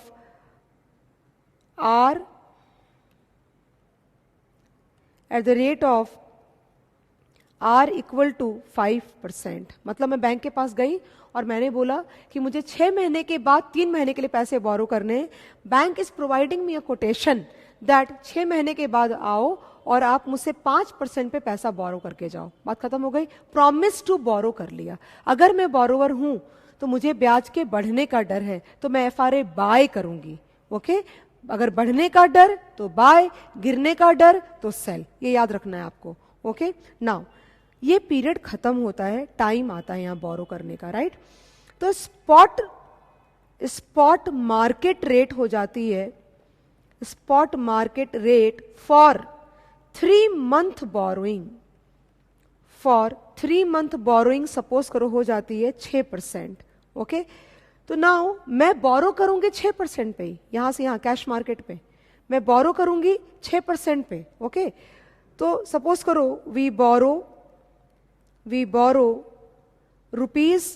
₹10 lakhs at the rate of 6% per annum for 3 months. Okay, so outflow will be equal to ₹10 lakhs plus ₹10 lakhs into 6% into 3 divided by 12. ध्यान देना guys. Okay, now 10 into 6% into 3 divided by 12 plus 10, मेरे को आता है ₹10.15 lakhs का payment होएगा अपने को। कहां पे? यहां पे। Okay, cash market close. अब मैंने FRA बाय कर रखा है और ब्याज बढ़ गया, तो ये याद रखना, अगर आपने कोई चीज खरीद रखी है और अगर उस चीज की प्राइस या रेट बढ़ गई तो आपको फायदा होगा। ध्यान देना, आपने खरीदी थी कितने पे? 5 पे, रेट बढ़ के कितनी हो गई? 6 पे, तो आपको फायदा होना चाहिए। कितना फायदा? लुक एट हियर, पे of from FRA will be equal to 6% minus 5%, okay, into ₹10 lakhs into 3 divided by 12. Okay, so ये हो जाएगा 10 lakh into 1% into 3 divided by 12। मेरे को हाथ में आएंगे 2500 रुपए। ओके, 2500 और डिवाइड बाय 1 लाख, मेरे को आते हैं ₹0.025 lakhs। ये मेरे को पेमेंट आई। कहां पे? यहां पे पेमेंट आई, यहां पे। तो एक जगह पे पैसे गए कितने? 10.15 गए, और एक जगह पैसे आए कितने आए? 0.025 पैसे आए। तो net outflow, okay, net outflow ये हो जाएगा ₹10.15 lakhs minus ₹0.025 lakhs. Okay, so 10.15 minus 0.025 will give me ₹10.125 lakhs. Cost निकालते हैं। So effective cost will be equal to 10.125 lakhs minus 10 divide by 10 into 100।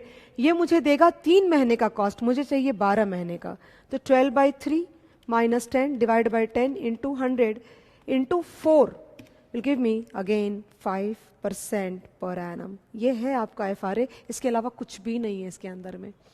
अगर आपने FRA बाय किया है और रेट 4 की हो गई तो आपको पेमेंट करना पड़ेगा, क्योंकि आप बोरो करोगे 4 पे, यहाँ पे, ओके, यहाँ पे आप 4% पे बोरो करोगे तो आपका कॉस्ट 4% हो गया। आप याद रखना, अगर आप करेंसी 70 पे बाय करते हो और अगर मार्केट में रेट 72 हो गई तो आपको 70 पे लेना अलाउड है, लेकिन अगर रेट 62 की हो गई तो आपको वो अलाउड नहीं होगा, आपको हर हालत में 70 पे ही आपको करेंसी बाय करनी पड़ेगी। ओके, सिमिलरली अगर रेट 4 की हो गई आपको एंजॉय नहीं कर सकते क्योंकि आपको 1% FRA पे करना पड़ेगा and that will make your cost from 4 to 5। Just see your final answer, आपको प्लस माइनस इस तरह से करना है सो दैट कि आपका आंसर आ जाए 5। That you have to remember always. Okay, एक चीज जो मैं यहां बताना चाहती हूं, जस्ट वन थिंग, ये याद कर लो आप बेसिकली, अगर कोई चीज आपने खरीदी है और रेट बढ़ गई तो फायदा, मतलब वो पे ऑफ इनफ्लो है आपका। अगर कोई चीज खरीदी और रेट नीचे गिर गई वो आपका आउटफ्लो है, आपको लॉस हुआ है। तो अगर बोरोइंग का सम है और FRA पे लॉस हुआ है तो दोनों ऐड होंगे क्योंकि दोनों पैसे आउटफ्लो हैं। ये कॉमन सेंस आपको अप्लाई करना पड़ेगा वरना दिक्कत हो जाएगी, राइट।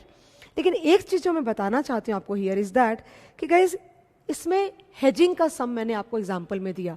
इसमें अगर स्पेक्यूलेटर होता तो क्या होता, मतलब उसको सच में बोरोइंग नहीं करनी, उसको लग रहा है कि रेट ऊपर जाएगी, उसने 5% पे FRA बाय कर लिया। FRA बाय करने के बाद यहाँ पे जब रेट खुली 6% की तो उसको ये पता था कि यहाँ पे जाकर के उसको 2500 रुपए मिलने वाले हैं, लेकिन बंदा ये पीरियड वेट नहीं करना चाहता। बोलता मैं क्यों वेट करूँ फालतू में, एक काम करो, जो यहाँ पे 25 रुपया तुम मुझे देने वाले थे ये पैसे तुम मुझे यहाँ दे दो, 3 महीने का ब्याज काट लो। ओके, so आप just look at the sum and decide whether the sum is for a hedger or a speculator. If the sum is for a speculator, then ये सारे जो steps मैंने हम लोगों ने करे हैं ना, ये वाला ये नहीं आएगा, सिर्फ ये वाला step आएगा, मतलब ये वाला amount आएगा मगर discounting के बाद। Now look at here. For speculator, this will be equal to rupees 10 lakhs, 6% minus 5% into 3 divided by 12, the whole divided by 1 plus 0.06 into 3 divided by 12. Okay, so 2500 आएगा, we have already calculated that ऊपर में, right? So 0.06 into 3 divided by 12 plus 1.015 and answer will be 2500 divided by 1.015, that is giving me 2463.05। ये पैसे लेके बंदा निकल जाएगा because उसको एक्चुअल हेजिंग करनी ही नहीं थी, वो बेटिंग कर रहा था। तो याद रखना, अगर बंदे ने 5% पे FRA बाय किया, रेट बढ़ गई तो फायदा होगा, लेकिन अगर रेट गिर गई तो उसको पेमेंट करनी पड़ेगी। ये तो normal day to day business में रूल होता है, राइट। एक और चीज, रेट यहाँ पे हमेशा मार्केट की होगी, FRA रेट कभी भी नहीं होगी, ये याद रखना। This is only about FRA और कुछ भी नहीं है FRA के अंदर। Okay, so be careful, keep practicing. I am doing one proper formal sum of the institute. Now comment here. FRAs are forwards on interest rate for short-term borrowing or lending. A prospective borrower or investor can book an FRA and block his rate to avoid future discomfort. Borrower को बढ़ने का डर, FRA buy. Investor को गिरने का डर, तो FRA sell. Now, Electra Space is consumer electronic wholesaler. The business of the firm is highly seasonal in nature. In 6 months of a year, firm has a huge cash deposit, and especially near Christmas time and other 6 month firm cash crunch, leading to borrowing of money to cover up its exposures for running the business. मतलब seasonal business है, 6 महीने पैसे comfortable हैं और 6 महीने slack रहता है। It is expected that firm shall borrow a sum of euro 50 million for the entire period of slack, okay, in about 3 months. A bank has given the following quotations. आपको मुझे आपसे पूछना है बेसिकली कौन सी rate लगेगी यहाँ पे, ध्यान आ रहा है क्या? आप, मैं डायग्राम यहाँ पे बनाती हूँ।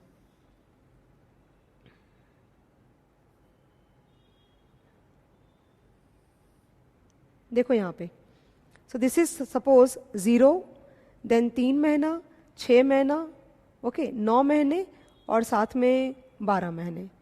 तो बोरोइंग ये वाली जो पीरियड है ना, ये वाली जो पीरियड है, इसके लिए तो बोरोइंग पूरी होनी चाहिए, ये वाले पीरियड के लिए, एंटायर पीरियड ऑफ स्लैक के लिए बोरोइंग होनी चाहिए। तो अपन एक्चुअली मैंने जीरो लिखा जरूर है, बट अपन जीरो पे खड़े नहीं है, अपन खड़े हैं यहाँ पे। तो क्या लिखा, 3 months फ्रॉम नाउ, मतलब बेसिकली आप, मतलब कॉमन सेंस की बात है कि मैं यहाँ पे प्लानिंग करूंगी, I will buy FRA here. मतलब जब सरप्लस का 3 महीना खत्म हो गया तो मुझे पता है कि और 3 महीने के बाद 6 महीने का स्लैक आने वाला है। तो 3/9 ये वाला 3 महीने के बाद 6 महीने के लिए, okay, we will buy 3/9 FRA at 5.64% and 5.94। Guys इसमें भी बिड और आस्क होता है ना, ये आस्क रेट आपके लिए एप्लीकेबल होगी बिकॉज आपको पैसे बोरो करने हैं। तो अगर आपको पैसे बैंक से बोरो करने हैं तो रेट हमेशा ज्यादा वाला लगेगी। अगर इन्वेस्टमेंट का सम होता तो 5.64 लगता। I hope you are comfortable. आगे बढ़ते हैं। मतलब मैंने FRA 5.94% पे बाय कर लिया, ओके। सो केस 1 में रेट 4.5% हो गई। हम लोगों ने FRA बाय किया था 5.94 में और रेट हो गई 4.5। तो आपको याद होना चाहिए दैट करेंसी में भी जब अपन लोग फॉरेक्स पढ़ते हैं तो अगर आप किसी बैंक से फॉरवर्ड बाय करते हो ₹70 पर डॉलर पे, तो अगर रेट ऊपर गई तो आप 70 पे ही खरीदोगे करेंसी, लेकिन अगर रेट नीचे चली गई तो आप वो एंजॉय नहीं कर सकते, आपको हर हालत में 70 ही पे करना पड़ेगा, ओके। सेम यहाँ पे भी होगा। तो केस 1 में रेट 4.5% की हो गई, तो आप कैश मार्केट में बोरो करोगे 4.5। अगर आपने FRA बाय नहीं किया होता तो शायद आप 4.5 एंजॉय कर पाते, लेकिन क्योंकि आपने FRA बाय कर रखा है तो आपको कैश मार्केट में आप 4.5 पे ही बोरो करोगे, लेकिन FRA मार्केट में आपको लॉस होगा। कितने का लॉस होगा? 5.94 माइनस 4.5 का, मतलब बैलेंस अमाउंट आपको सामने वाले को देना पड़ेगा। You can think like this also कि आपने FRA बाय किया है और रेट नीचे चली गई। अगर अपन कोई चीज खरीदे और उसकी रेट अगर नीचे चली जाए तो क्या होगा? आपको लॉस होगा। सेम यहां पे भी आपको लॉजिक लगाना है। तो आपने FRA बाय किया 5.94 पे और रेट चली गई 4.5 पे, तो कैश मार्केट में you will borrow at 4.5%, but in the FRA market you will pay the difference और you will face a loss of the difference amount. दोनों को आप ऐड करके कॉस्ट निकालोगे तो आपको ultimately you are going to get 5.94% only. अगर rate 5.94 से ऊपर चली जाती तो इन दैट सिनेरियो आपको गेन होता। आप बोरो करते हाई रेट पे कैश मार्केट में। मैंने दिया है यहाँ पे दो केस 1 केस 2 दो हैं। एक रेट 5.94 से कम है और एक रेट 5.94 से ज्यादा है। लेट अस सी क्या होता है करके, ओके। तो मैंने लिखा है यहाँ पे the firm borrows $500 lakhs at the rate of 4.5% in the spot market। Guys ये रेट हमेशा पर एनम की होगी, okay. Outflow on maturity will be equal to $5 lakh plus $5 lakh into 4.5% into 6/12। ये कैश मार्केट का आपका cost हुआ। मतलब cash market में आप 50 million you will borrow at the rate of 4.5% for 6 months, okay.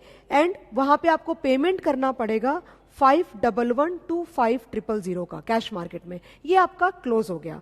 FRA market में आपका जो पे ऑफ होगा, ओके, वो होगा 4.5% माइनस 5.94। अब देखो यहाँ पे मैंने ना एक इक्वेशन लिख रखी है, ओके। ये इक्वेशन है। इक्वेशन में मैंने लिखा है for borrower R1 minus R0।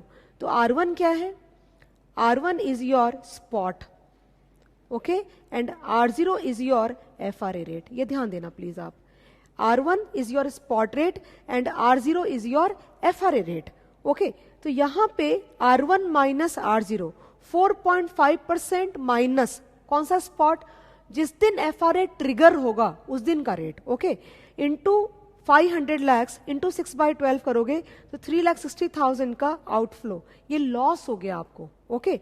Now ये भी आउटफ्लो है और ये भी आउटफ्लो, इन दोनों को अपन ऐड कर देंगे। ऐड करेंगे तो you will get 51485,000। If you take out the cost till here, till here you get a cost for 6 months. Okay आपने 500 lakhs बोरो किया और आपने 51485000 पे किया. आपने थोड़ा पैसा कैश मार्केट में पे किया and you also faced a loss in the FRA market. दोनों को मिला करके ये कॉस्ट आएगा. लेकिन क्योंकि मुझे कॉस्ट पर एनम चाहिए, मैंने टाइम एडजस्टमेंट लिया है 12/6, मतलब पूरे साल में 2 महीने होते हैं, इंटू 2 बोलो या 12/6 बोलो. Again we get 5.94%, which is nothing but the FRA rate. I hope guys you understood. Let's go ahead now. अब मैं एक बात और बोल रही थी आपको कि अगर ये बंदा स्पेक्यूलेटर है, मतलब स्पेक्यूलेटर का मतलब क्या हुआ, let's see the diagram again. अगर ये बंदा लाइक दिस,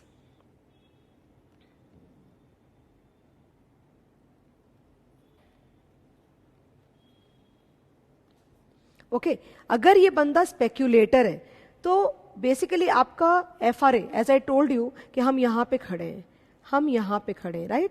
तो ये आपका वो पीरियड है जो कूलिंग ऑफ पीरियड है. कूलिंग ऑफ, यहाँ पे FRA ट्रिगर होगा यहाँ पे, और वो भी इस पीरियड के लिए.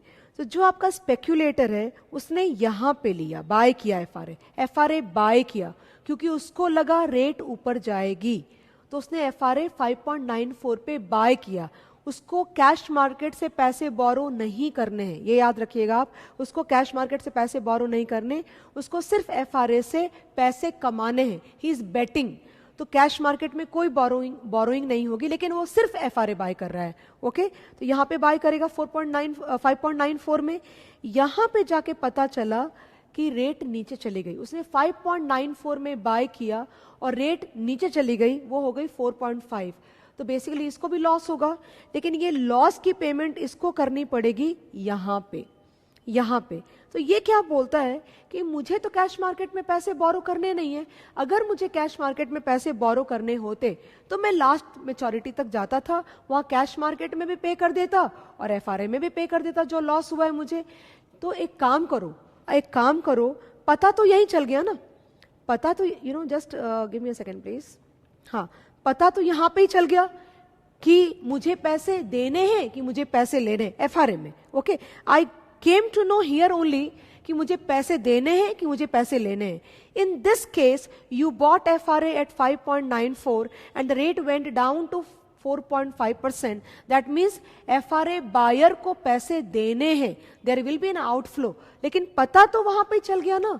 तो अगर पता चल गया है लेकिन मुझे देना कहां पे था, यहां पे, तो ये बंदा क्या बोलता है, जो भी पैसा मुझे यहां देना है आप मुझे यहां पे मुझसे दिलवा लो, उसका प्रेजेंट वैल्यू कर दो आप, क्योंकि मुझे उतना लंबा नहीं जाना, बिकॉज मुझे कैश मार्केट में तो ऑपरेट करना नहीं है. Same that is why guys, यहां पे देखो मैंने लिखा है फॉर स्पेक्यूलेटर, तो notional principal R1 minus R0, 4.5 minus 5.94 into 6/12 into notional principal. This is same as this one. ये जो इक्वेशन गई ना आपकी, ये वाली इक्वेशन है न्यूमरेटर. ओके लेकिन ये जो 3,60,000 का आउटफ्लो हुआ है, इसको ये डिस्काउंट करके हम यहां ला रहे हैं, and that is why you are getting this amount. यानी जो FRA बायर होगा in case of a speculator, वो वहां पे पैसे देकर के निपट जाएगा. He will not go till maturity because he doesn't have to borrow any money from the cash market. Okay same let us see case 2 also. यहां पे रेट बढ़ गई, तो अगर रेट बढ़ गई है तो FRA बायर होगा तो उसको फायदा होगा. FRA बायर जब मैं बोलती हूं तो I mean to say both for hedger as well as speculator. Hedger FRA buy तब करेगा अगर उसको बोरोइंग की रिक्वायरमेंट होगी. क्यों बाय करेगा? Because he is afraid of rates going up. Okay similarly जो स्पेक्यूलेटर होगा वो बाय इसलिए कर रहा है because he thinks that rates will go up. उसको लग रहा है रेट ऊपर जाएगा, तो अगर उसने नीचे रेट पे कोई चीज बाय करी है, वो ऊंचे रेट पे अगर वो सेल करेगा तो उसको फायदा होगा. केस 2 में रेट 5.94 से ज्यादा होके 6.5% चले गए. इन दैट सिनेरियो कैश मार्केट से बंदा बोरो करेगा 6.5% पे, तो उसकी आउटफ्लो आएगी ये वाली. Okay now payoff from FRA he will gain because he bought at 5.94 and the rates went up to 6.5. So let us see what is the gain. The gain is $1,40,000. तो this is your outflow 51625000 and 1,40,000 is my gain. आप दोनों को minus करोगे तो ये आपका net outflow आएगा. Okay, and effective cost will be again 5.94. For a speculator, उसको लगा रेट ऊपर जाएगी और केस टू में रेट ऊपर चली गई, तो 5.94 में बाय किया और 6.5 में अज्यूम करो कि वो सेल करेगा, तो उसको गेन आएगा. तो गाइस ये आपने जो 1,40,000 निकाला है ना, ये जो न्यूमरेटर है आपका इक्वेशन का, ये वाला ये वाला ये वाला ये वाला, ये आप नेट करोगे तो 1,40 ही आएगा. लेकिन इसको और 6 महीने वेट नहीं करना, इसको आज ही खत्म करना है. ओके, तो डिस्काउंट करके जो भी पैसे आएंगे ये उसको मिल जाएंगे. This is for the speculator. आप you have to be careful in the exam whether the sum is being asked for a hedger और अ स्पेक्यूलेटर.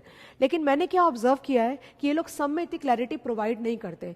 सम देख के आपको लगेगा हेजर का, लेकिन कर देंगे स्पेक्यूलेटर के लिए. तो मैं तो क्या सजेस्ट करती हूँ कि आप हेजर के लिए भी करो और स्पेक्यूलेटर के लिए भी करो, क्योंकि अल्टीमेटली जो पे ऑफ आपने हेजर के लिए कैलकुलेट किया है, सिर्फ डिस्काउंट करने से वो आंसर बन जाएगा स्पेक्यूलेटर का. It will not take too much of effort and I think will be like completely hedged, you can say. हमें कोई रिस्क नहीं होगा because we do not know, because they are not clear in their asking that whether they want answer for a speculator or a hedger.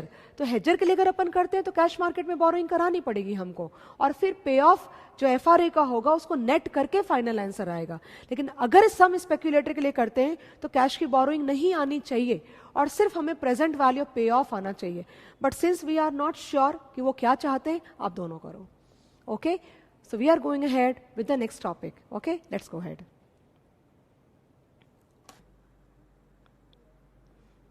Okay, so next topic is interest rate options, है ना. So cap floor and collars. मैंने यहाँ पे लिखा है guys, क्यों लिखा है आपके लिए कि right to buy, ध्यान देना आप यहाँ पे right to buy लिखा है ना यहाँ पे. तो buy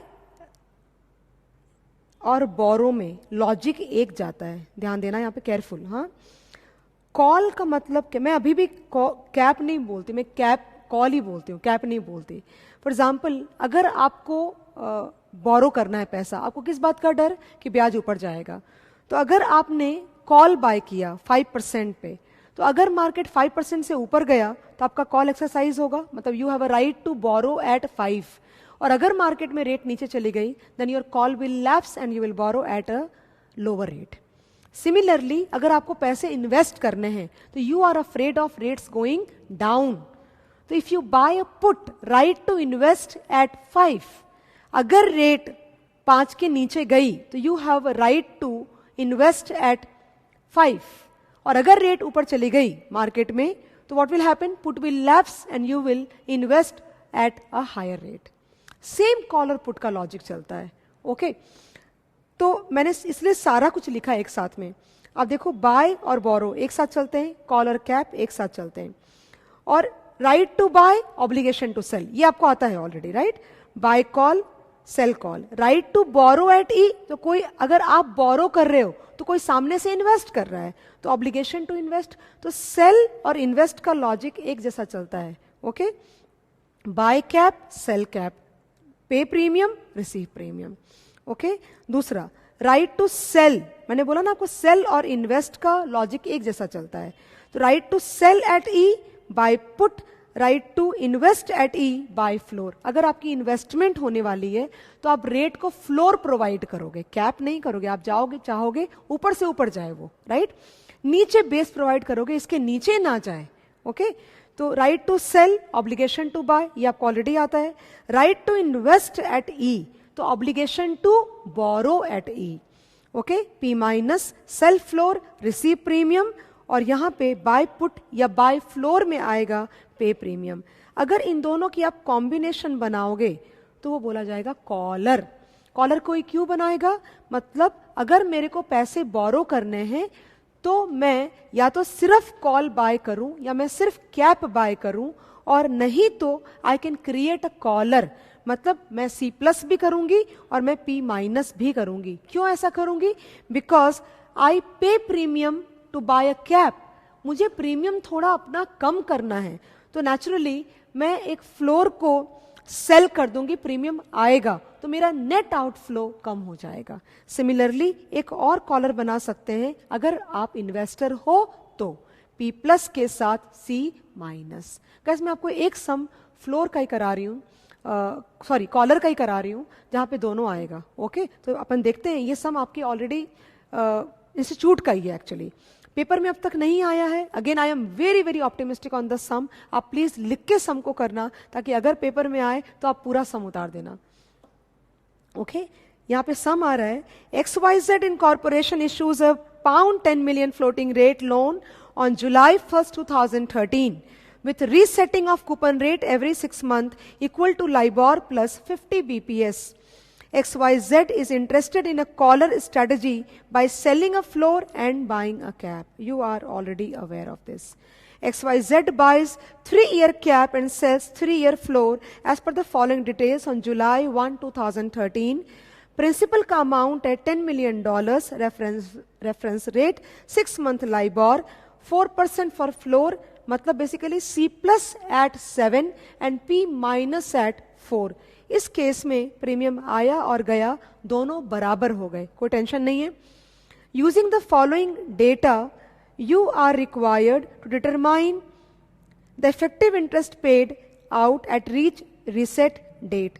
गैस यहाँ पे ना एक्चुअली आपको सच्ची बात बोलूं तो रेट्स आपके टाइपिंग में थोड़ी इश्यू आई है। ओके, तो मतलब एक लगातार नहीं लिखा हुआ है, आप देखो ये हो गया, मैं दिखा देती हूँ आपको, 1 2 3 4 5 6, केयरफुल रहना, 6 डेट्स को आया है, ठीक है ना, और रेट्स दे रखी हैं। कैसे सम चलेगा वो देखो आप। The borrower buys a cap and sells a floor on a principal of $10 million और 100 lakh of rupees. C plus at 7 मैंने ऑलरेडी बोला आपको, and P minus at 4%. Here assume that strike rate of 7 and 4 include spread of 0.5% and hence the LIBOR of reset should also be include the spread of 0.5%. We add 0.5% to it. क्या लिखा है वो समझा रही थी आपको, ध्यान देना, ये बहुत इंपॉर्टेंट पॉइंट है। समझो assumption है, assume करो, we assume that the spread is inclusive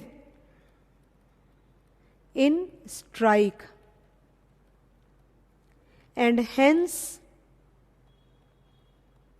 it is a dirty rate. Okay, in order to compute payoff, we would add spread to spot. समझा मैं क्या बोल रही हूं? मतलब अगर आपने ये अज्यूम किया है, गाइस मैं जो सम्स करती हूं मेरे हिसाब से उसमें मैं अज्यूम करती हूं, अब दिखाती हूं आपको, कि ये जो रेट्स आपके दिए हुए ना, ये वाले, ये जो रेट्स दिए हुए हैं, ये रेट्स मैं फ्री रखती हूँ। मतलब मैं अज्यूम करती हूँ कि ये जो 7 है और ये जो 4 है ये डर्टी रेट नहीं है, मतलब ये 7 और 4 के अंदर में वो जो 0.5% का स्प्रेड बोला था ना, ये वाला, ये नहीं है। तो अगर ये नहीं है तो मैं क्या करूँगी कि ये जो रेट्स है ना आपके, सपोज ये वाला रेट लेती हूँ 6, तो 6 को 7 के साथ कंपेयर किया जाएगा पे ऑफ निकालने के लिए, याद रखना। Okay, A clean rate would be compared with a clean rate to compute payoff. अगर आप 0.5 ऐड करना चाहते हो तो 6 को भी ऐड होगा और ये 7 को भी ऐड होगा, तो वापस से पे ऑफ तो सेम ही रह जाएगी, तो दोनों का आप खुला रखो। लेकिन मैंने जब ये सम किया ना, अगर वो पॉइंट ऑफ व्यू से आप सोचोगे ना, तो 7 पे आपने कॉल बाय किया है C प्लस, तो आपके सारे लाइबॉर्स पे आपका कॉल लैप्स कर जाएगा। देखो ना, 6 7 से कम में लैप्स, 5 पे लैप्स, 3.25 पे लैप्स, 7 पे लैप्स, 3.75 पे लैप्स और 4.25 पे भी लैप्स। तो मैंने जब ये सम किया तो मैंने अपने जो जिस हिसाब से मैं हमेशा करती हूँ मैंने वैसे किया। बट देन एक जगह पे मुझे, जब मैंने सोल्यूशन देखा तो मैंने देखा 7 वाले पार्ट पे पे ऑफ था और ये पे ऑफ तभी हो सकता है जब इन्होंने 7 को 7.5 या 7.5 बनाया हो, उसके अलावा और कोई भी पॉसिबिलिटी नहीं बनती है। ओके, सो इंस्टीट्यूट ने 2 सम अपने को दे रखे हैं, मैं एक ही सम यहाँ पे ले पाई हूँ because it's a revision batch.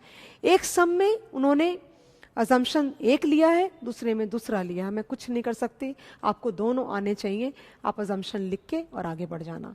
Okay, तो ये सम में जैसे उन्होंने सोल्यूशन किया है मैं वैसे ही करवा रही हूँ आपको। ओके, तो एक अजम्पशन और क्या है वो देखो आप, अजम्पशन नंबर 1, इस केस में अगर इंटरेस्ट कॉस्ट निकालना पड़ा तो आप 0.5 ऐड करोगे। मेरे कहने का मतलब क्या हुआ कि 2 मार्केट में आपकी बिहेवियर चलेगी, एक आपका चलेगा ऑप्शंस मार्केट में और एक चलेगा आपका कैश मार्केट में। ओके, तो कैश मार्केट में तो वो जो स्पॉट के रेट होंगे ना, वो स्पॉट के रेट में 0.5 सब में ऐड करना ही पड़ेगा आपको ब्याज निकालने के लिए, बिकॉज कैश मार्केट में वो स्प्रेड आपके लिए एप्लीकेबल होगा, तो आप उसमें ऐड करोगे। ओके, फॉर एग्जाम्पल अगर रेट लेते हैं अपन, यहाँ पे पहली वाली रेट 6% है, तो 6 में आप 0.5 ऐड करोगे और फिर ब्याज कैलकुलेट करोगे। और लेकिन पे ऑफ निकालते समय आप 7 - 6 करोगे, अज्यूमिंग कि 7 में स्प्रेड नहीं है तो 6 में भी स्प्रेड ऐड मत करो पे ऑफ निकालने के लिए।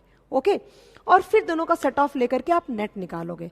लेकिन अगर आपने ये अज्यूम कर लिया कि 7 के अंदर और 4 के अंदर 0.5 है, तो आपको पे ऑफ निकालने के लिए सारे स्पॉट में 0.5 ऐड करना पड़ेगा, वरना it will be a big mismatch.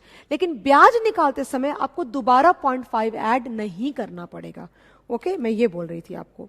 So look at here क्या लिखा है, we assume that the spread is inclusive in a strike and hence it is a dirty rate. In order to compute payoff, we would add a spread to spot. Assumption number 2, we assume that the spread is not inclusive in a strike and hence we do not adjust it to spot to compute payoff. ये आप लिख लो, आपके लिए अच्छा रहेगा, right? तो आप जब सम देखो दूसरा तो आप ये ध्यान रखना पॉइंट को। I am going to the sum now. Now look at here, date दे रखी है, मैंने डे काउंट लिया। Guys the sum has been done exactly on the lines of institute solution because I don't want to goof up at all. Okay, day count लिया है। ये 184 कहाँ से आया वो बता देती हूँ मैं आपको। ये 184 आया है यहाँ से, देखो डेट क्या है, ये जो डेट है ना जुलाई 1 से लेकर के अगर आप 31/12/2013 तक करोगे तो 184 आएगा and so on so forth. यहाँ पे 182 लिया है because it's a leap year. Okay, now spot में ऐड किया मैंने बिकॉज उन्होंने किया है। हाँ, तो 6.5% पे कॉल लैप्स हो जाएगा तो पे ऑफ 0 आ गई। 7.5% माइनस 7% ये पे ऑफ निकाला गया है, राइट? तो ये वैल्यू आती है आपकी पे ऑफ की, तो ये यहाँ पे दिया गया है। पॉजिटिव पे ऑफ होगा बिकॉज आपने कैप या कॉल बाय किया है। ये सारी रेट्स 7 से कम है तो ये सारे लैप्स कर गए। आप देखो यहाँ पे सारे लैप्स कर गए कॉल। ओके, नाउ पे ऑफ फॉर ये C+ का पे ऑफ है और ये P- का पे ऑफ है। ओके, P- के पे ऑफ में जो रेट आपकी है 4 की। ओके, तो 4 के ऊपर सारा लैप्स, 4 के नीचे एक्सरसाइज होगा तो ये इस पे भी लैप्स होगा। 6.5 पे लैप्स, 7.5 पे लैप्स, 5.5 पे लैप्स, 4.25 पे भी लैप्स, 3.75 पे एक्सरसाइज होगा। तो आप देखो यहाँ पे 4 - E- किया हुआ है, निकाला गया है, बट ये नेगेटिव आया है बिकॉज आपने P- किया है। ओके, अब इंटरेस्ट कॉस्ट निकालते हैं। तो कैसे निकाला इंटरेस्ट कॉस्ट? कितने का लोन है आपका? बेसिकली कैसे निकाला है पता है क्या? 100 लाख रुपीज इंटू 6.5%, ये जो रेट लिया मैंने, इंटू 184 डिवाइड बाय 65, ये करके रेट लिया है तो 32767.23। इसी तरह से करके ये सारा निकाला गया है। फिर से एक और करके दिखाती हूँ। 100 lakh into 7.5% into 181 divide by 365 करते हैं तो वापस से आंसर सेम आ जाता है जो यहाँ लिखा हुआ है। उसके बाद ये तीनों कॉलम को हम लोग क्या करेंगे, नेट करेंगे, ये और ये, तो आपके ये कॉलम में आउटफ्लो आ जाएंगे गाइस। और ये पूरे को टोटल किया गया है, ये पूरे को टोटल किया गया है। टोटल करने के बाद ये जो टोटल डेज है ना, इसे डिवाइड किया, तो डिवाइड करने से क्या होगा, पर डे का ब्याज आया। उसको आप 365 से मल्टीप्लाई करोगे तो साल का ब्याज आएगा। अब ये जो साल का ब्याज है वो रेट निकालोगे आप तो 5.33%, 1460.45 divide by 10 million pounds into 365 तो 5.33, या फिर इसको आप डायरेक्टली से डिवाइड करो तो भी आंसर 5.33% पर एनम आ रहा है। ओके, तो this is about the cap floor and collar sum. किसी भी हालत में आपका कॉस्ट बेसिकली जो रेट आपकी कॉल की है, ओके, 7 से ज़्यादा या 4 से नीचे नहीं जाएगा, ये याद रखना आप। Okay, thank you so much and I think you like the derivatives a lot.